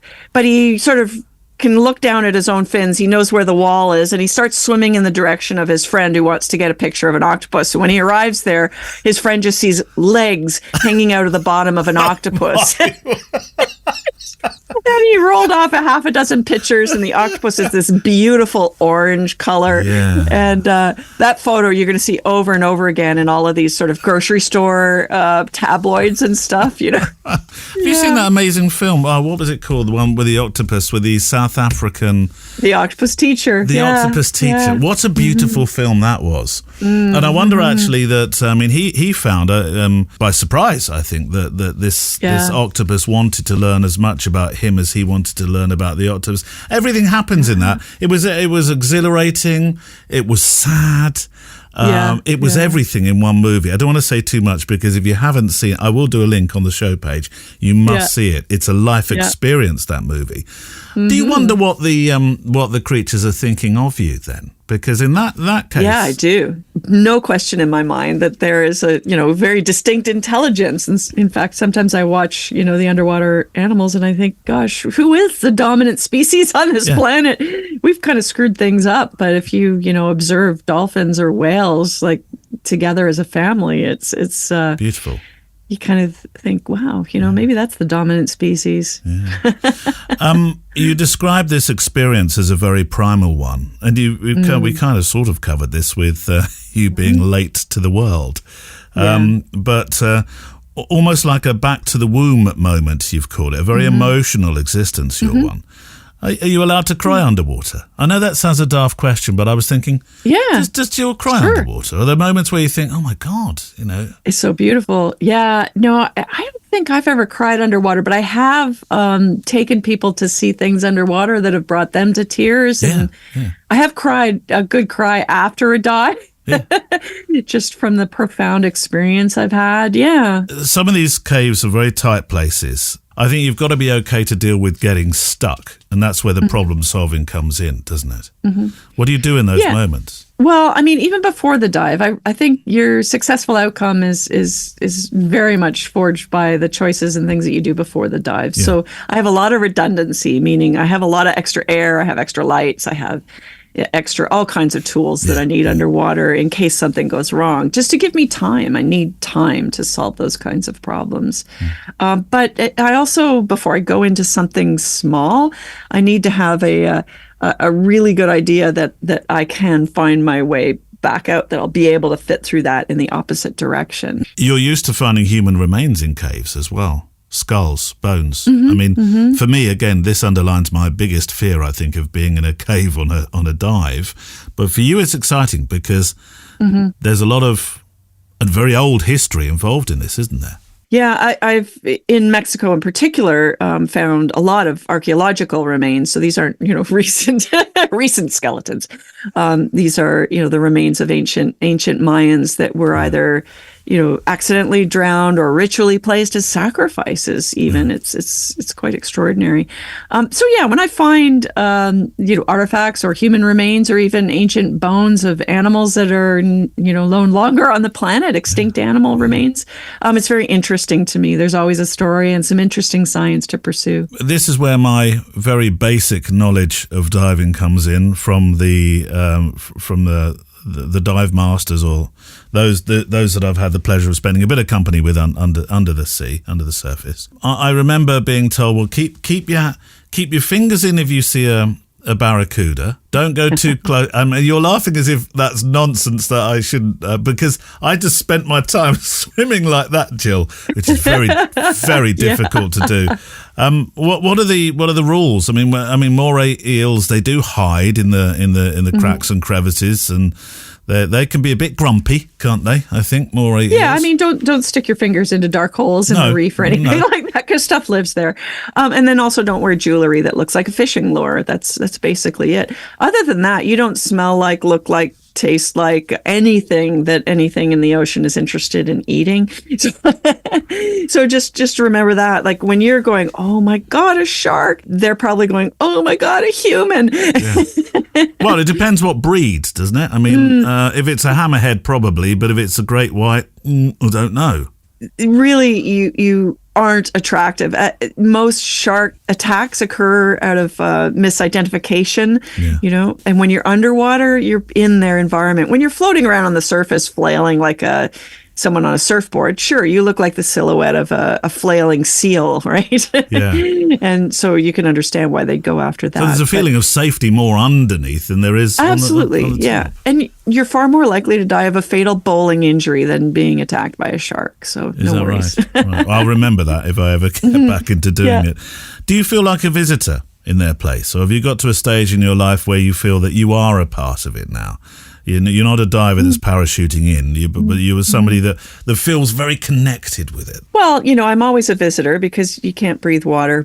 No, sure. But apart from that, I do. Yeah, I mean, like when I'm swimming through a cave, I tell people it's like swimming through the veins of Mother Earth. I so love I'm that very expression, aware. Yeah, I'm very aware that I'm swimming in the sustenance of the planet. That element that serves us all and feeds, the wildlife and takes care of the environment and even provides for all of the resources and industries that we require for our modern lives. And when I'm in the ocean, I do feel a part of the environment and a part of the planet, in recognition that conserving and protecting the ocean is critical to our own survival, as it provides more than half the oxygen that we breathe. Absolutely. There's a very spiritual connection by the sound of it with what you do. And when you're in that headspace, I think that's a wonderful place to be as a creative person, to be in this place where you feel nothing but joy and marvel and wonderment, and you just want to capture that for someone else to see. Well, just to return or swim backwards, if you like, to where I started with things like when you're diving in less attractive places like quarries. Or is it not? Is it just a different day of the office and a different set of expectations of you and how you technically will do it? Or is it, I can't wait to be in the Azores because that's where I can see everything? I just like being in the water, first of all. So if I'm not diving, I might be swimming. Even if I'm not technical diving, I might be, snorkeling or paddling or whatever. So I like being in the water. I like being, wrapped around in that pressure environment, but I also like the problem solving. So the cave that I'm working in the most these days right now is incredibly difficult. It's low visibility, like less than a meter. It's like being in the middle of a silt storm, like being in a blizzard almost. Very, very high flow, so current, and it's cold, and it's small. So very, very difficult environment, and it took me 2 years to figure out how to get a particular photo that I wanted to get and to execute it, because I could only fit in that environment alone. I couldn't take anyone to help me, and I needed to take a lot of gear in order to light and get the shot that I wanted. So you were truly alone doing it? Yes. Yeah. Yeah. What was the photo? What were you after? So there's bivalve mussels. So mussels, like shells that live inside this cave system. And once a year, for just a couple of weeks, a female mussel, when she's pregnant, actually builds a fishing lure out of her own flesh. Now, this is an animal that has no eyes and no brain, but builds this beautiful minnow out of her own flesh. And it's got a little eye spot and fins, and she flicks it in a pattern, vibrating in the water for just a period of time, a couple of weeks, once a year. And when she vibrates that lure, a fish comes in, but it has to be the right fish, bites the lure. And when that happens, she sprays all her babies into its mouth. And they're like little hinged shells that then latch onto the gill structure of the fish and then turn into vampires, sucking the blood serum from the fish for a period of weeks or months before it's grown up enough that it can release from the gills and bury itself in the silt to start a new life as a juvenile mussel. So freshwater mussels cannot reproduce without that behavior, without that fish to assist them. And I discovered all these mussels inside a cave, something that I'd never heard anyone talk about before or study. And I thought, well, I've got to photograph this behavior. And it took me a long time to figure out when it happens. But as I approach the animal, just the wake of my own movement in the water column can cause a pressure wave that she detects, and then she sucks the lure in. Right. So it took me a long time to be in the right place, have the right patience, remain motionless until she exhibited the lure and I could get the shot. Good Lord. And to light it too, to light that macro shot without help in silt in less than a meter of visibility. Well, less than a meter of visibility, how are you lighting it? Yeah, well, I ended up sort of building a fixture that I could hang from an inflated bag, like a balloon, in essence, underwater, because I'm carrying very heavy lights. I have heavy lithium batteries in them. So I inflate this lift bag so that I can swim it into the cave and then dangle it like a chandelier over top of the mussel and get my shot. Well, the incredible thing about it is not only that Mother Nature is incredible, and that story I've never heard. And to hear that process and what it takes to go from A to B to C to D to E, is I very rarely use this word, Jill. It's a word that I jokingly say it should never be used because it's used by far too many influencers to describe blueberry muffins. The word is awesome.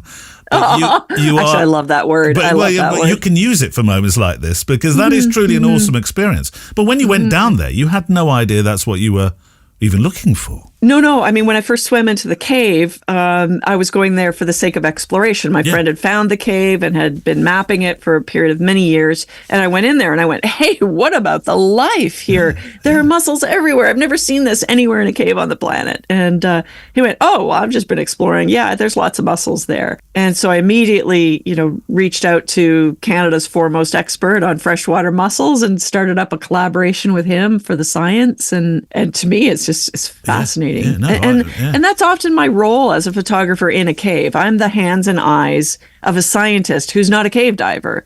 Same thing in deep ocean environments. I'm the hands and eyes of a scientist. So I'm trying to take beautiful pictures to satisfy my own, creative potential, but I'm also taking scientific images that are needed to study some phenomena that's never been studied, or some animal that's never been documented, or some behavior that we've never seen. Do you prefer the video or the filming capture of it, or do you prefer the photography? But there are plenty of photographers that say, I just the still moment is such an important moment to me. But I suppose there are different expressive forms in what you're doing, particularly when you're being, as you say, the scientist's eyes. Yeah.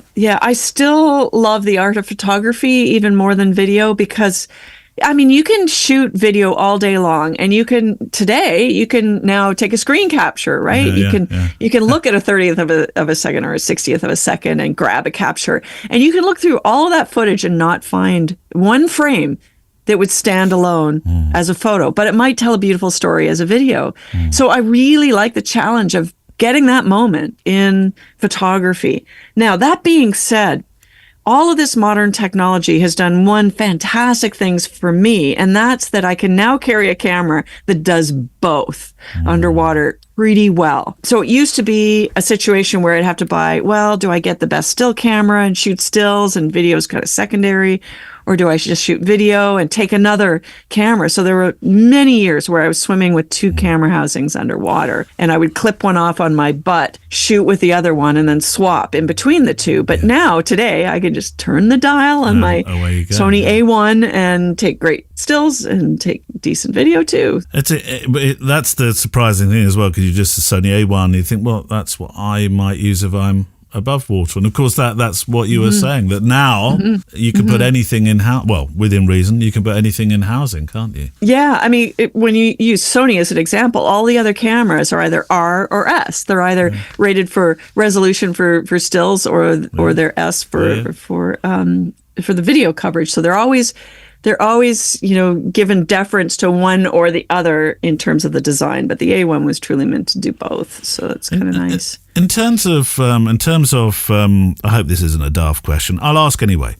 In terms of shutter speed when you're under the water making photographs, is there a perfect shutter speed, or does it depend upon what's in the background of the silt and so on and so forth? Yeah, I mean, it depends. 60th of a second obviously is normal, great. But we're always fighting with light. It's so exciting now that we have better sensors all of a sudden that can shoot at very high ISOs, and that's amazing. Yeah. Because for us, it's always been like, God, open it as wide as you can and still get sharpness. Which is easier said than done when you're underneath trying to balance. And this kind of Right. ballet dance that you've When made there's it an animal sound going like. right by you. Being attacked by a seal or something that's being naughty. My guest from last week, Michelle Valberg, is in the Antarctic this week. You know each other, don't you, I think? And I know you've spent time diving in the Antarctic, diving within an iceberg. I think you were one of the first divers to do it, if not the first. The first, First person to cave dive inside icebergs. My word. I mean, this iceberg was the size of Jamaica, am I right? Yeah. It had a name. I can't remember the name of it. B-15, also known as Godzilla. My word. Did it have? Well, it nearly did have the bite of Godzilla, because you came very close to. Well, I want to talk. Do you know what? Before we have the story, which will have people thinking, "Oh my God, I couldn't do that." Tell me about the just the majesty of within. Because when I said this to my wife, she said, "It's just a big lump of ice, isn't it?" We all thought, well, surely that's what it is, but it's not. It's full of caves, and what do you find inside one? Well, I mean, just think of an ice cube, right? Like ice cubes have little air pockets and cracks and things in them. Well, just take that and make it the size of Jamaica, and those cracks are big enough for me to swim through. Yeah. But when we did go to Antarctica on that trip, we only had a hypothesis. I had been watching through satellite photos cracks developing in the Ross Ice Shelf, and I thought, well, those cracks are being exploited by meltwater every time, it warms up during the day, and enlarge just in the same way that limestone is carved by water to create caves. So it was just a hypothesis. However, the one, thing that I didn't think so much about was really how transient that environment is when it's ice, because the ice is constantly cracking and calving and moving and breaking. It's like a living thing. It is, and melting. Yeah. So that makes it incredibly dangerous. What do you find inside them? What's in an iceberg, animal-wise? Well, interestingly, there are lots of animals that come and go through those same cracks and crevices. There are fish that live in burrows within the ice. There are layers of ice that are like completely melted away because they were perhaps a lighter snowfall at the time when they fell. And there's things that come and go from those environments. And then there's also times when the iceberg will get tripped up on the seafloor and get stuck there. And then you have tunnels and passageways that you can swim through where the seafloor is the floor, but you've got like an archway of ice above you.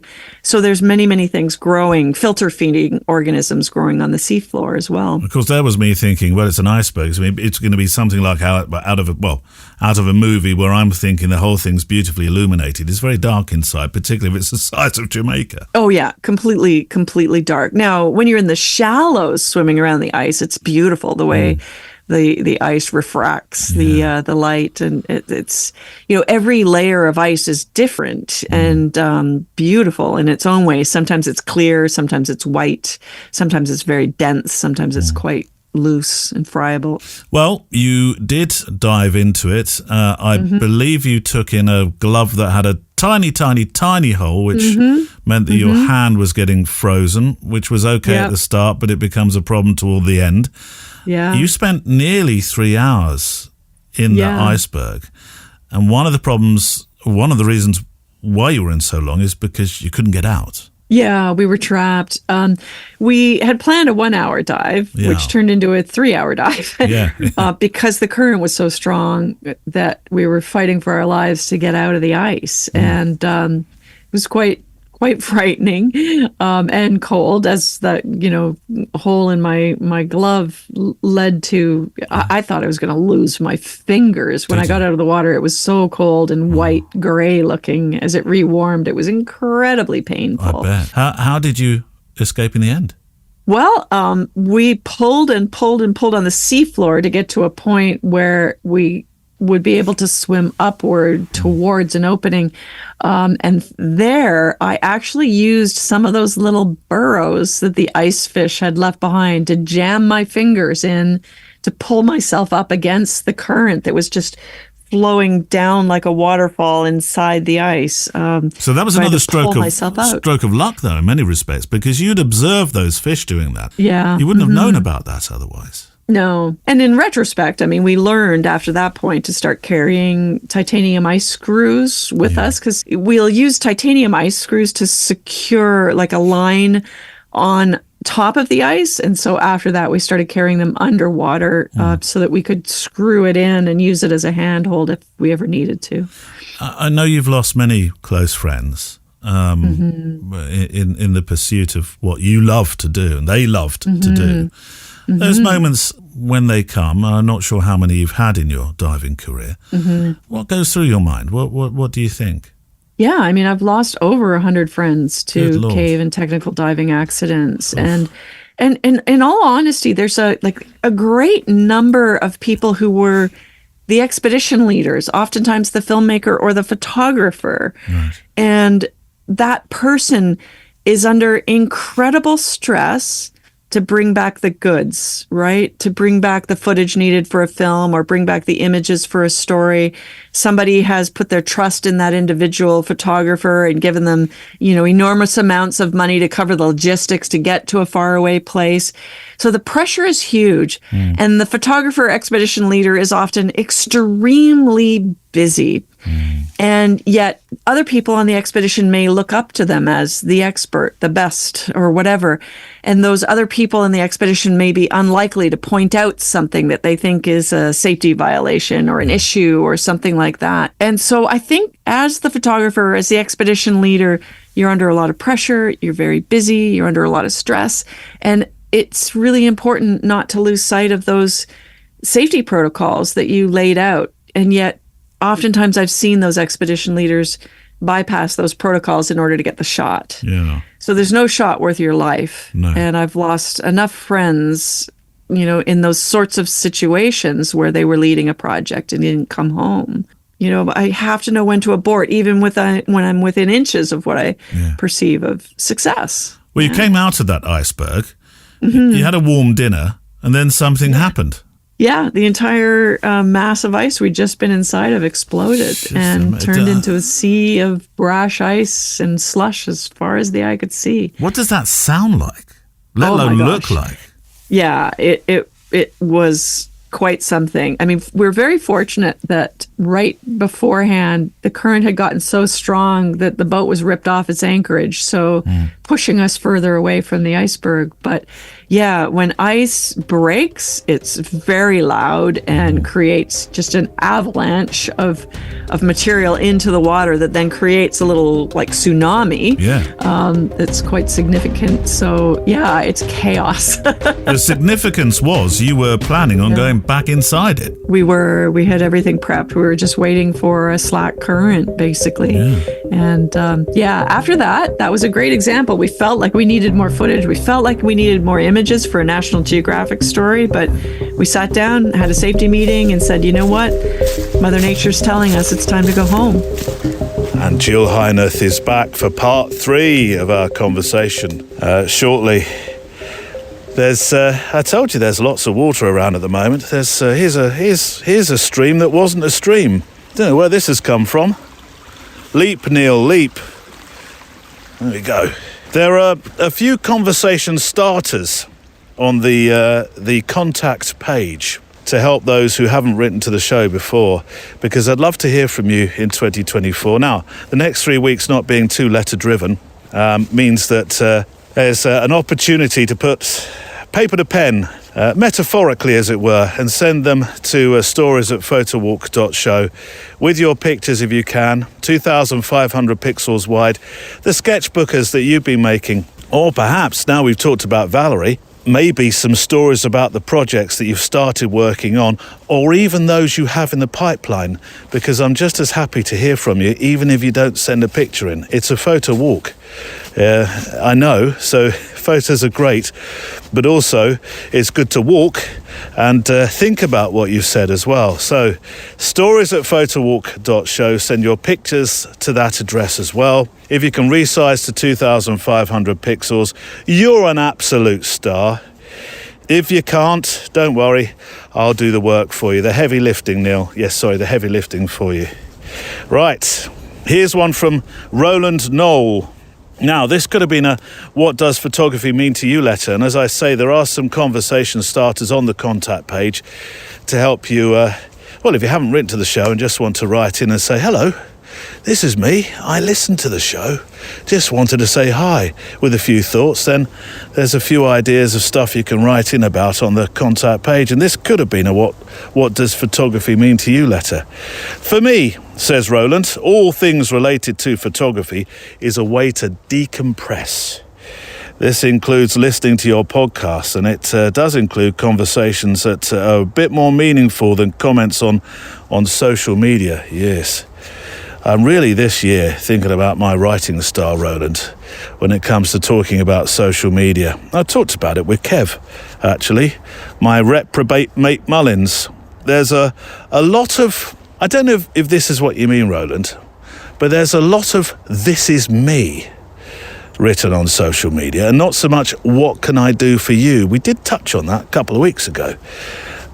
It's a very tricky, well, it can be a balancing act because some of it is about you. People do want to hear about your experiences, but I think you know what I mean. It's the style, it's the way, it's the tone that it's done, isn't it? Or done in. Well, maybe we'll discuss that actually on the Scottish retreat with that creative writing that we're doing one of the particular days. I'm sure that could be a subject we touch on. Anyway, says Roland, not sure if my work is any good. What? You kidding me? I've seen it. It is. I'm not fishing for compliments here. Overall, it's not too bad, but I haven't found my style. I don't think so anyway. Not sure if I'm even trying to find a style or even necessarily build a portfolio. Nowadays, the camera, well, it's not my everyday companion, but I am adding photo walks more and more to my everyday life. Looks like I'm taking at least as much pleasure from the process than from the results. Maybe that's one of the reasons why I like the Photowalk podcast so much. You're very kind, Roland. I'm taking snapshots or sketch notes of everyday life, not necessarily building a portfolio. Doing it for the right reasons by the sound of it, Roland. I like, by the way, sketch notes. Ooh. Now, sketchbooking is something I've been talking about, and I've been referring to my pictures as sketchbooking. And it was Marissa Roth who coined, or maybe she didn't coin the term, I don't know. Marissa, did you coin the term? Was it yours? Or was it a mentor of yours? Or did you hear it? I don't know. Anyway, it was Marissa's when I was having a conversation with Marissa as a guest on the show, and she'd make a super walking guest in London. She is so knowledgeable about photography and the history of and art of photography. But it was Marissa that coined that phrase, sketchbooking, that then I sort of took up and have used ever since. I did used to call them my some things and nothings, didn't I? You travel widely, it looks, Roland. London, Copenhagen, and Venice. I only paused at Venice because I went to Venice. It was our 10th wedding anniversary, myself and Sam. And we wanted to go somewhere, well, romantic. Venice is romantic. I know it can be overrun with tourists, which is ironic because we were two of them. But it's just beautiful, isn't it, Venice? Alluring and, just fascinating, actually, of course, because of what it is. But unfortunately, on the first night, did I tell you this story before? I think you have, Neil, but go on, carry on. All right. On the first night, we went to a wonderful, wonderful restaurant. Really was. It was, I think the restaurant itself goes below, well, I think if you were to open the window, you'd have filled up the cellar where we were all sat eating. It was a beautiful restaurant, it really was. And like pubs in England that all claim to be the oldest in the country, this claimed to be, I think, the oldest restaurant in Venice. Anyway, unfortunately, the shellfish had other ideas for our holiday. The shellfish that my wife consumed, that is. So Sam was not very well at all. I ended up after a while. I shouldn't laugh. After a while, on the second day, she sent me away. Said, "Go on, go out, go photograph." So I did. I went and cut a very lonely figure, photographing the early morning activities in the market. So it was a shame. I've suggested Venice since, but it's a bit like when, I don't know, a bit like me and tequila. I can't face tequila. If somebody says, "Shall we do a tequila?" I would run the other direction, faster than Roger Bannister could have done the 4-minute mile. So I can't do tequila, thanks to an unfortunate evening with it back in, I don't know, a long time ago, when I had a 2 in front of my number, and I don't mean literally 2 years old, obviously. But so I've mentioned Venice recently to go on a photographic, I didn't say that. I mentioned Venice recently to go back on a nice restaurant exploration and photographic holiday. And it's been met with a wall of general reticence, I would say. But Roland, thank you very much for your letter. I very much appreciate it. Right, into the final part then of my conversation with Jill Heinerth, including that story. What story, Neil? It's been a while since the start. That one, you know, the one swimming with polar bears. Oh, yes, please. The cold is intense. How do you deal with that side of it? Well, the cold is intense, and the hardest thing is your hands, because you've got to be able to manipulate little buttons and dials and things on the housing. Yeah. And of course, when your hands are cold, you can think of nothing else other than, oh my God, hands are dying. So that is the hardest thing. I'm always looking for new glove technologies and trying things out. Is there such a thing as a heated glove? I don't know. There are heated gloves. I mean, motorcycle riders wear heated gloves, but you can't use those same ones underwater, even if it's inside a dry suit, because you don't want to risk electrical shock, obviously. No, of course not. And that would be a problem. So, but there are some specially developed heating under gloves that are operated with a battery, a very large battery that divers can use, and I have used in the past. But if the battery dies or if they break, then suddenly you have no heat. So I do prefer passive solutions of, just better thermal undergloves beneath the dry gloves. Yeah. You must have the most amazing circulation. You've trained your body, surely. Yeah, I mean, you do acclimatize somewhat, and I can put up with the cold. I'm resilient, I would say. I can deal with discomfort, but I'm not comfortable underwater. No. Diving as a profession, and in particular the photographic side of your work, how has the industry changed across the years? Because I know you've been a trailblazer for women diving in the industry, in the profession. Yeah. Not only as a photographer, but as a diver as well, and technical diving. Yeah, that's very important to me to inspire and help other women to do what I do, because honestly, I was most often the only woman on a boat. But there's so many exciting things that have happened in our world that has changed photography. And I don't just mean going from film to digital. That's fantastic that you can, preview your image underwater and shoot and shoot and shoot again and get better fast, right? That's wonderful. The internet has also connected all of us so that you can listen to a podcast and learn a new technique, or, reach out to someone and ask questions. But the most important thing is that the gatekeepers are gone. So when I started as a photographer, it was really hard to kick open the door and say, hey, publish my story, publish my photograph. It was really hard to get money, like grants, especially for someone who, did not have a PhD as a scientist in order to get some sort of a grant, right? But today, if you want to be a photographer, you just go ahead and you be a photographer. You can self-publish a book. You can start your own YouTube channel and get your film content out into the world. There are many more ways for people to see your work, for you to sell your work without asking anyone's permission. Where when I was young, you most certainly needed to ask permission and ask again. And it was very uncommon also for women to be in those positions. So I think now the barriers are gone, the gatekeepers are gone, and you need no one's permission to be excellent at what you do. This was something I didn't expect to hear. You might find me in the Sahara Desert documenting lost shipping. You will need to explain that one to me. That's either a clue to just how bad climate change has become, or there's another side to this story.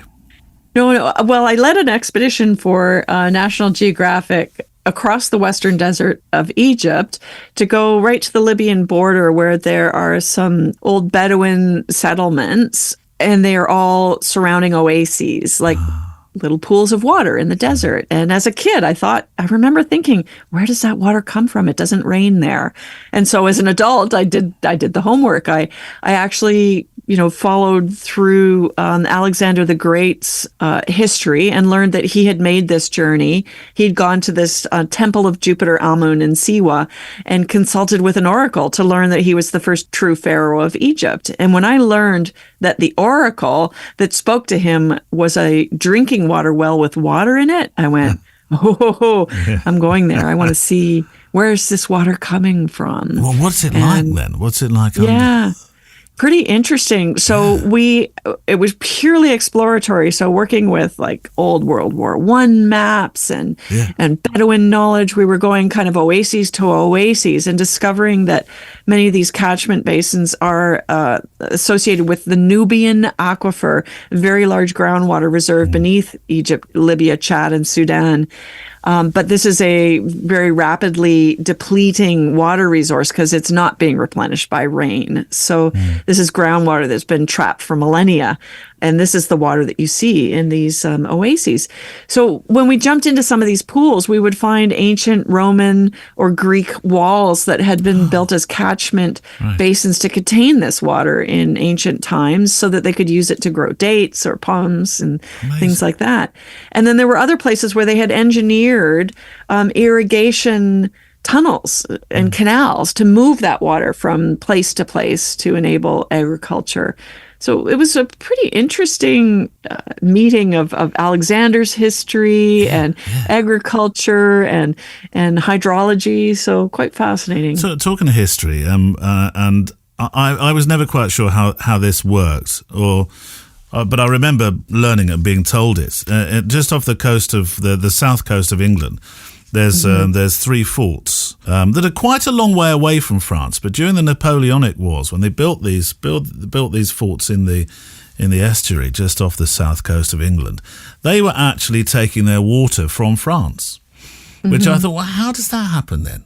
But that comes right back to what you're talking about. Did you call it the veins of, what did you call it? The veins of Mother Earth. The veins of Mother Earth. So that's perfectly plausible, isn't it? That this water travels such great distances from far away in a way that you wouldn't think. Yeah. Well, water soaks into the ground and it travels from higher elevations to lower elevations. And sometimes it's just working its way in between grains of sand. Other times it's creating large passageways that I can swim to. But it's always trying to move from, higher elevations down to the lowest elevation possible, heading towards the sea.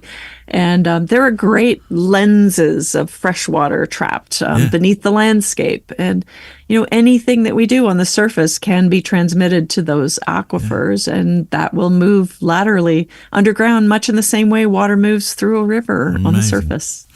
I asked Michelle last week whether, faced with what she sees when photographing, whether the hopelessness of climate change is some kind of I don't know, a spiritual burden personally, and whether she has lost hope. But Michelle didn't say that at all. She said, no, I actually have great hope. I wonder where your feelings lie. I mean, you see an entirely different world to Michelle. No, I think we're all optimists. I mean, I've seen a lot of like horrible change in the natural world, in the ocean, and even in caves throughout my lifetime. But I think photographers are oftentimes quite hopeful. I mean, we're trying to document things, to animate them for people that don't get a chance to get up close and personal. We're trying to create visceral images that move people to want to act and protect and change. And I think that's how we're optimistic about the world. We're trying to help people love what's here and what's beautiful and what's worth protecting. On your YouTube channel, the introduction, and I had to rewind just to make sure I heard it correctly, swimming with polar bears. Yeah. Not exactly like swimming with dolphins. I'm assuming humans, i.e. you, can either swim quicker or turn more quickly, or you're just absolutely sure underwater or in water that you're somehow safer with that majestic beast that I don't think most people want to be within many meters of. No, I as I understand it, I'm the only woman that swam with wild polar bears to try and film them in the water. Incredible. There's been a few men that have done it. Now, polar bears can swim much faster than me. They can swim 10 kilometers an hour. Right. They're very fast. Yeah. I felt confident that I could descend beyond their range fast enough. And then once I'm underwater, I was waiting for the boat motor to rev 3 times to let me know that it was safe for me to surface. Because if a polar bear did manage to grab me at the surface, I would be lunch. Yeah. I've seen you diving with seals, though. They're a bit friendlier and a bit cheeky, I think, aren't they? Yeah, I sea lions in the West Coast. I love them. The Steller sea lions and California sea lions. Are they a bit like puppies in terms of their sort of silliness and... Yeah, they are like puppies, but they can be like a pack of wild dogs too, because they can get more like, they're big. I mean, they're huge. Yeah. They're bigger than I am, and they're orally fixated. So they like to bite and nibble, taste and feel things with their mouth. Most of the time it's quite a gentle, tug or whatever. Like I've actually had them bite on my head and pull me up to the surface. Oh my word. And it's just I think they're just like feeling and tasting that neoprene, or just trying to pull me in to be a part of their games, play. Yeah. I suppose. But they'll steal cameras if you would not set down your camera around a sea lion. He'd take it. They'll steal your fins. I had one bite through my dry suit once and flood it with cold water, which was a real bummer. But I was having such a good time. I still stayed underwater for quite a long time before surfacing, just because the images were too good to walk away from. Discovery, PBS, BBC, National Geographic, this list, I mean, these associations and relationships are wonderful, aren't they? Oh, yeah. and it's, it's the overnight 30-night over-year sensation, really, isn't it, in that respect? There's been a lot of hard work involved in that. Yeah, I mean, it still is. I have a hybrid career. I'm a speaker, consultant, photographer, videographer. Yeah. I'm all of those things in order to put food on the table. But it's been a wonderful life of adventure, and I would do nothing else. But you're a pioneer as well of things like technical rebreathing, because when you, I mean, you were... I think you were pretty much the first on the scene with the you might need to describe what rebreathing does, because it's a particular kind of technical diving, isn't it? Yeah, traditional scuba divers wear a tank on their back. Yeah. And when they exhale, they make bubbles. Yeah. So a rebreather captures those bubbles and then recirculates the gas. So it takes the carbon dioxide out, and then small injections of oxygen are added back into the mix to make up for whatever my body has metabolized. But for super deep diving, we need to do even more to manipulate the gas mixtures. We're actually using helium to make up some of the balance. So it's a constant manipulation of your life support equipment. But the bonus is that you get range, so your stuff lasts longer, you can be underwater longer, and when you don't make bubbles and you don't make sound, then you don't scare away animals. Or in my case, in the cave, there's no bubbles to strike the ceiling and create a curtain of silt raining down on you. So they're quite advantageous, but anytime you're manipulating your life support environment, it's perhaps the most dangerous thing you'll ever do. So you need, I'm manipulating life support, but I'm also trying to get creative images. So that's quite a manipulation of left brain and right brain thinking in order to do both and come home safely. So, I mean, I would naturally think when I read that there were no bubbles and for all those advantages that you've just mentioned, I was thinking, well, no brainer. You'd go with a rebreathing device every time, but you wouldn't, would you? Well, it's a lot more complicated. It's a lot more equipment, and quite frankly, as a photographer, if at all possible, it makes a lot of sense, obviously, to have a safety diver there specifically because you are, manipulating your life support environment. Changing gas mixtures, which means I can make a mistake and cause my own unconsciousness. And if you're unconscious underwater, you're going to drown. So it really, really ups the ante, especially for a photographer, because we all know that when we're involved in the creative process, we lose track of time. I can't lose track of time because I may be losing track of molecules. And if I lose track of oxygen molecules, then I could go unconscious and drown. Is that the way that you do those long, I think you've done a 22-hour dive, haven't you? It's one of those, that extraordinary amount of time. Yeah, when you go very deep or very far into an environment, the longer you're down, the deeper you're down, the longer it takes to come back to the surface safely, because you have to slowly relieve the pressure on your body and reacclimate to the surface pressure, and that can take hours, many hours. Now, you're also an author. You've got a good few books to your names. Yes. The Essentials of Cave Diving. I think that came out in 2019, so it's been out for a while now, hasn't it? The Essentials of Cave Diving. Well, even longer. I mean, because that's probably about the third edition in that year. But right. Yeah, so I've been writing like textbooks for a long time, but I also have Into the Planet is my narrative nonfiction about my life story, and The Aquanaut is my most recent children's book. So those are for a much wider audience than the technical manuals, and there's actually a movie shortly. Well, I was going to come on to that, the world premiere of a documentary about your life.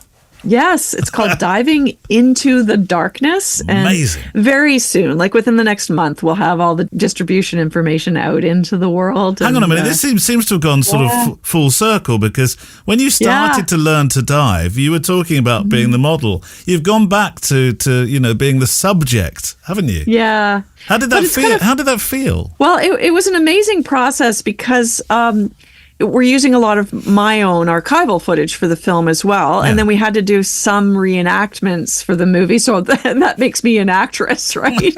Because who better to reenact? And quite frankly, when you're talking about, reenacting an incident inside a cave, it has to be someone like myself with a lot of experience to safely pull off that stunt, it's been just a wonderful, fun experience. And then the director, Nays Bagai from Australia, has really upped his own diving experiences. He's a brilliant photographer, cinematographer, and he was a technical diver, but he needed to do a lot of additional training to be a part of this whole production. Did you train him? No, he's not my student. Although I did meet him at a diving show in Australia. Like 8 years ago, I guess that's when we first met. And he was, a young aspiring underwater cinematographer, and was sort of looking for a mentor and had a lot of questions. And I spent a lot of time with him, developed a friendship, and that eventually led to him proposing and raising the money to do this film. The film, does the film deal, does it deal with I'm yet to see it, so I look forward to it. Does it deal with your dive in the iceberg, for instance? So you recreate everything. that. There is another story of a young lad that went missing. You got involved in a story about him as well, didn't you? Ben's Vortex. Yeah. What happened there? Yeah, that was a cave dive. Well, a diver that went on a cave dive, and his car was discovered a couple of days later on the site. And so the assumption was he's gone into the cave. And when we find a car at a dive site for more than 24 hours, we figure we're doing a body recovery. So the entire community kind of showed up to start searching for him, but he could not be found. And so I ended up making a documentary that I never intended to make, because it became a situation of, is he in the cave? Is it an accident? And there's actually quite a lot of evidence to show that it could have been a hoax. He may have started a new life somewhere else, or it may have even been foul play. Really? There may have been a murder. Wow. And to this day, I don't know which of the three it is. Does that feature in this film as well? No, we didn't cover that. I mean, that's got to be a film in and of itself one day, I suppose. Because, I mean, that was, 14 years ago now that happened, and we still don't know the answer. So it's still a huge missing persons case with a lot of interest from different people. An explorer in residence for the Royal Canadian Geographical Society. I've now met two of your illustrious number in as many weeks. Yeah. I was the very first. You were the first. Yeah. But you're a recipient of Canada's prestigious Polar Medal. You're a fellow of the International Scuba Divers Hall of Fame. I'm thinking the Divers Hall of Fame must be one of those that's particularly precious, because this will be divers all over the world appreciating you and your work. Yeah. Oh, I mean, that was so huge. But this is sort of a funny story. It was 2020 that I was appointed to the Hall of Fame. Huge for me. And the celebrations are held at the Cayman Islands, which I'm like, yay, free vacation in the Cayman Islands. I get together with all my friends and go back to where I started, everything.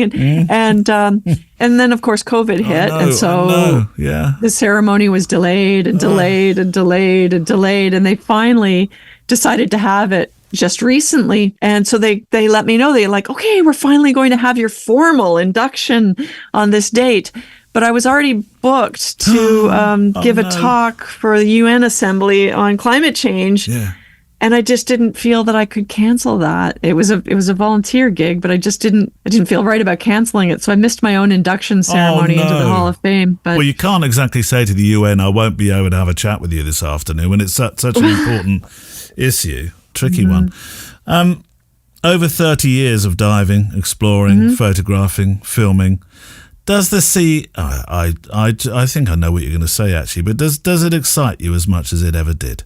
Absolutely. I just can't wait to get in the water on the next swim, snorkel, dive, or whatever. I love it. It's way too early to even consider the word retirement.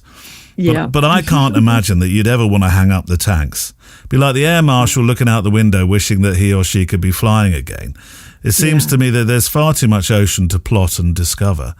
And it's amazing that actually we know more about outer space than we do about what's in our oceans.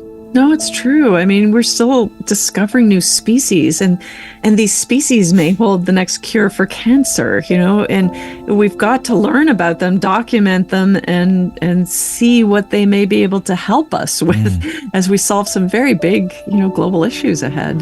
That's interesting that what's in the sea could actually be the answer to some of the questions we've never been able to work out of the water. Yeah, I mean, not very many people realize that the source for many pharmaceuticals are from animals in the ocean. I mean, filter feeding organisms like the mussels and the sponges that I see within the caves. Wow. Like, for instance, there's one of the key breast cancer drugs that saves women has come from filter feeding organisms from the ocean. Good Lord. COVID medications have come from filter feeding organisms. AZT, the drug that really turned the corner for the AIDS crisis, has come from ocean animals. I didn't know so that. We do need to understand these things and before we destroy them. Yeah. A question I ask at the end of most of my interviews, and I'm going to ask it of you, and it might be something to do with diving, it could be something to do with photography, it could be personal, I don't know, it could be emotional. What's your why? I have to believe that there's a purpose to every risk that I take. So I don't just, willingly jump into great risk. Jumping into the water with polar bear was all about, it was part of filming a movie called Under Thin Ice, which was communicating about how the changes in sea ice are affecting the people and the wildlife of the North. Yeah. So everything for me is about science communication. Scientists are terrible communicators. Artists are much better communicators. And those images and the stories that I bring back from these environments will get out into the world much faster than a scientist's, peer-reviewed paper that nobody's going to read. So that's why I really think there's some incredible wonder within the planet, but also important science that I want to share with people who will never get a chance to see it themselves. And my thanks to Jill Heinerth. My sincere thanks for her time recording a conversation with me. What a fascinating world, huh? I mean, yes, it takes more than just an ounce of courage, but a fascinating world. I've just seen across the field, by the way, I was talking about pylons. That one doesn't seem to have a fence around it. But I can't get into the field. That's probably the reason it doesn't have a fence around it. There's lots of barbed wire here. The extra mile is out. So if you can't wait until next Friday, for the next of our walks, then you can walk a little further together. The Extra Mile, edition number 71, I think. Yes, it's waiting for you. In it, I do know this, Extra Miler Craig Hughes shares how his life is changing now that he's made the leap of faith to pro photography. And Valérie is back for, as I promised earlier, for 2 more stories about the centenarians. And there's 2 shoots and a little bit more besides about how she makes and made the project. Our PS to the show is to come, but before that we need a play-out song just to make some final frames to.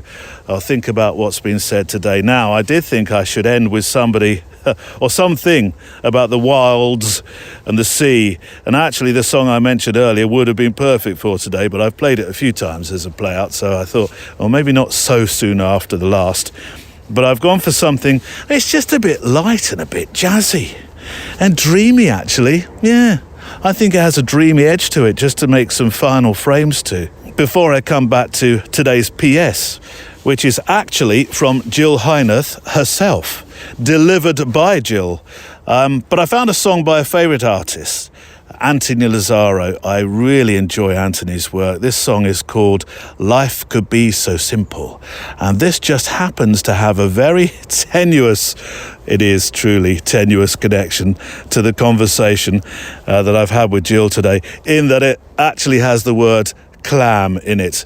What was the chances of that? It wasn't planned. It is simply one of life's strange twists and happenstancey kinds of things that just washed up like that as I tried to find a song to suit water.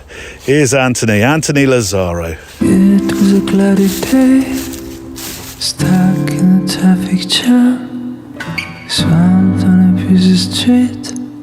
Now it's feeling like a clam, already on the edge, just timber on the rise. The driver smiles at me and say, oh, life could be so simple, but taking the day away, making time for some loving, put your son on replay. I'm watching an old-time movie, follow the clouds go by, and drift in the sky. Things never fit to place if you stay so uptight. Just drop off your pretense to make them right. So when you get a bad day and things turn to the worst, remember these words. Life is so simple, taking the day away, making time for some loving, put your song on replay. I'm watching an old-time movie, follow the clouds go by, and drift in the sky.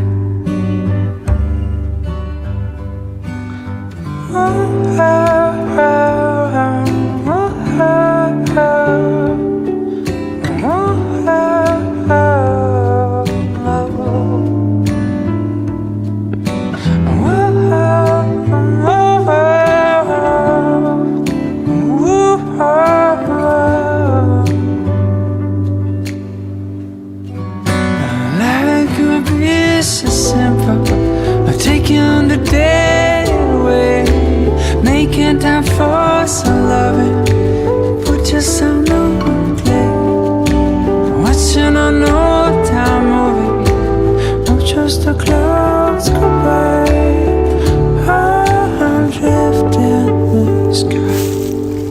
That's Anthony Lazzaro. Oh, I do love Anthony's voice, I really do. In terms of a Play Out Song special, certainly some of his work would be included. Should we do a final sketchbooker? Where shall I go with this?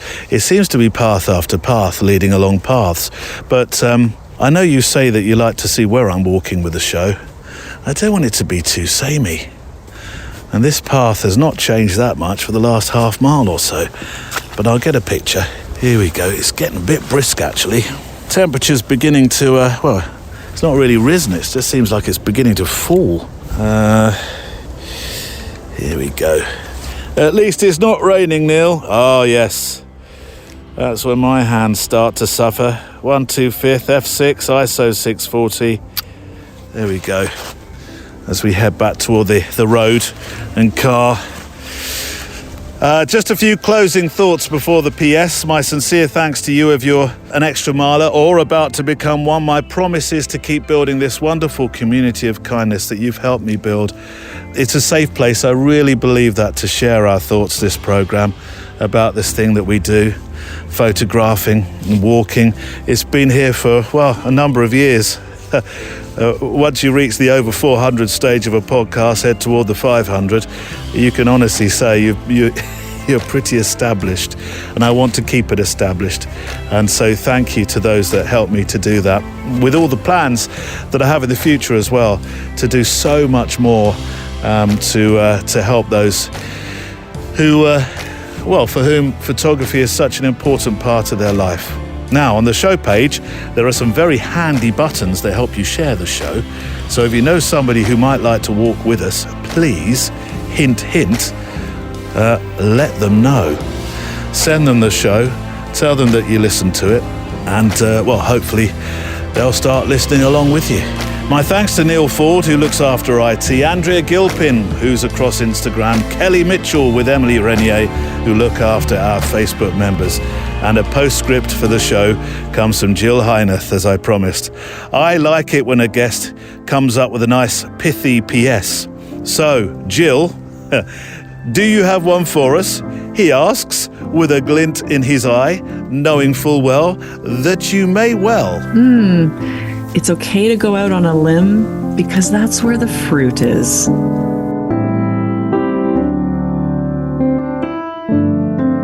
The Photowalk is a Loading Zone production.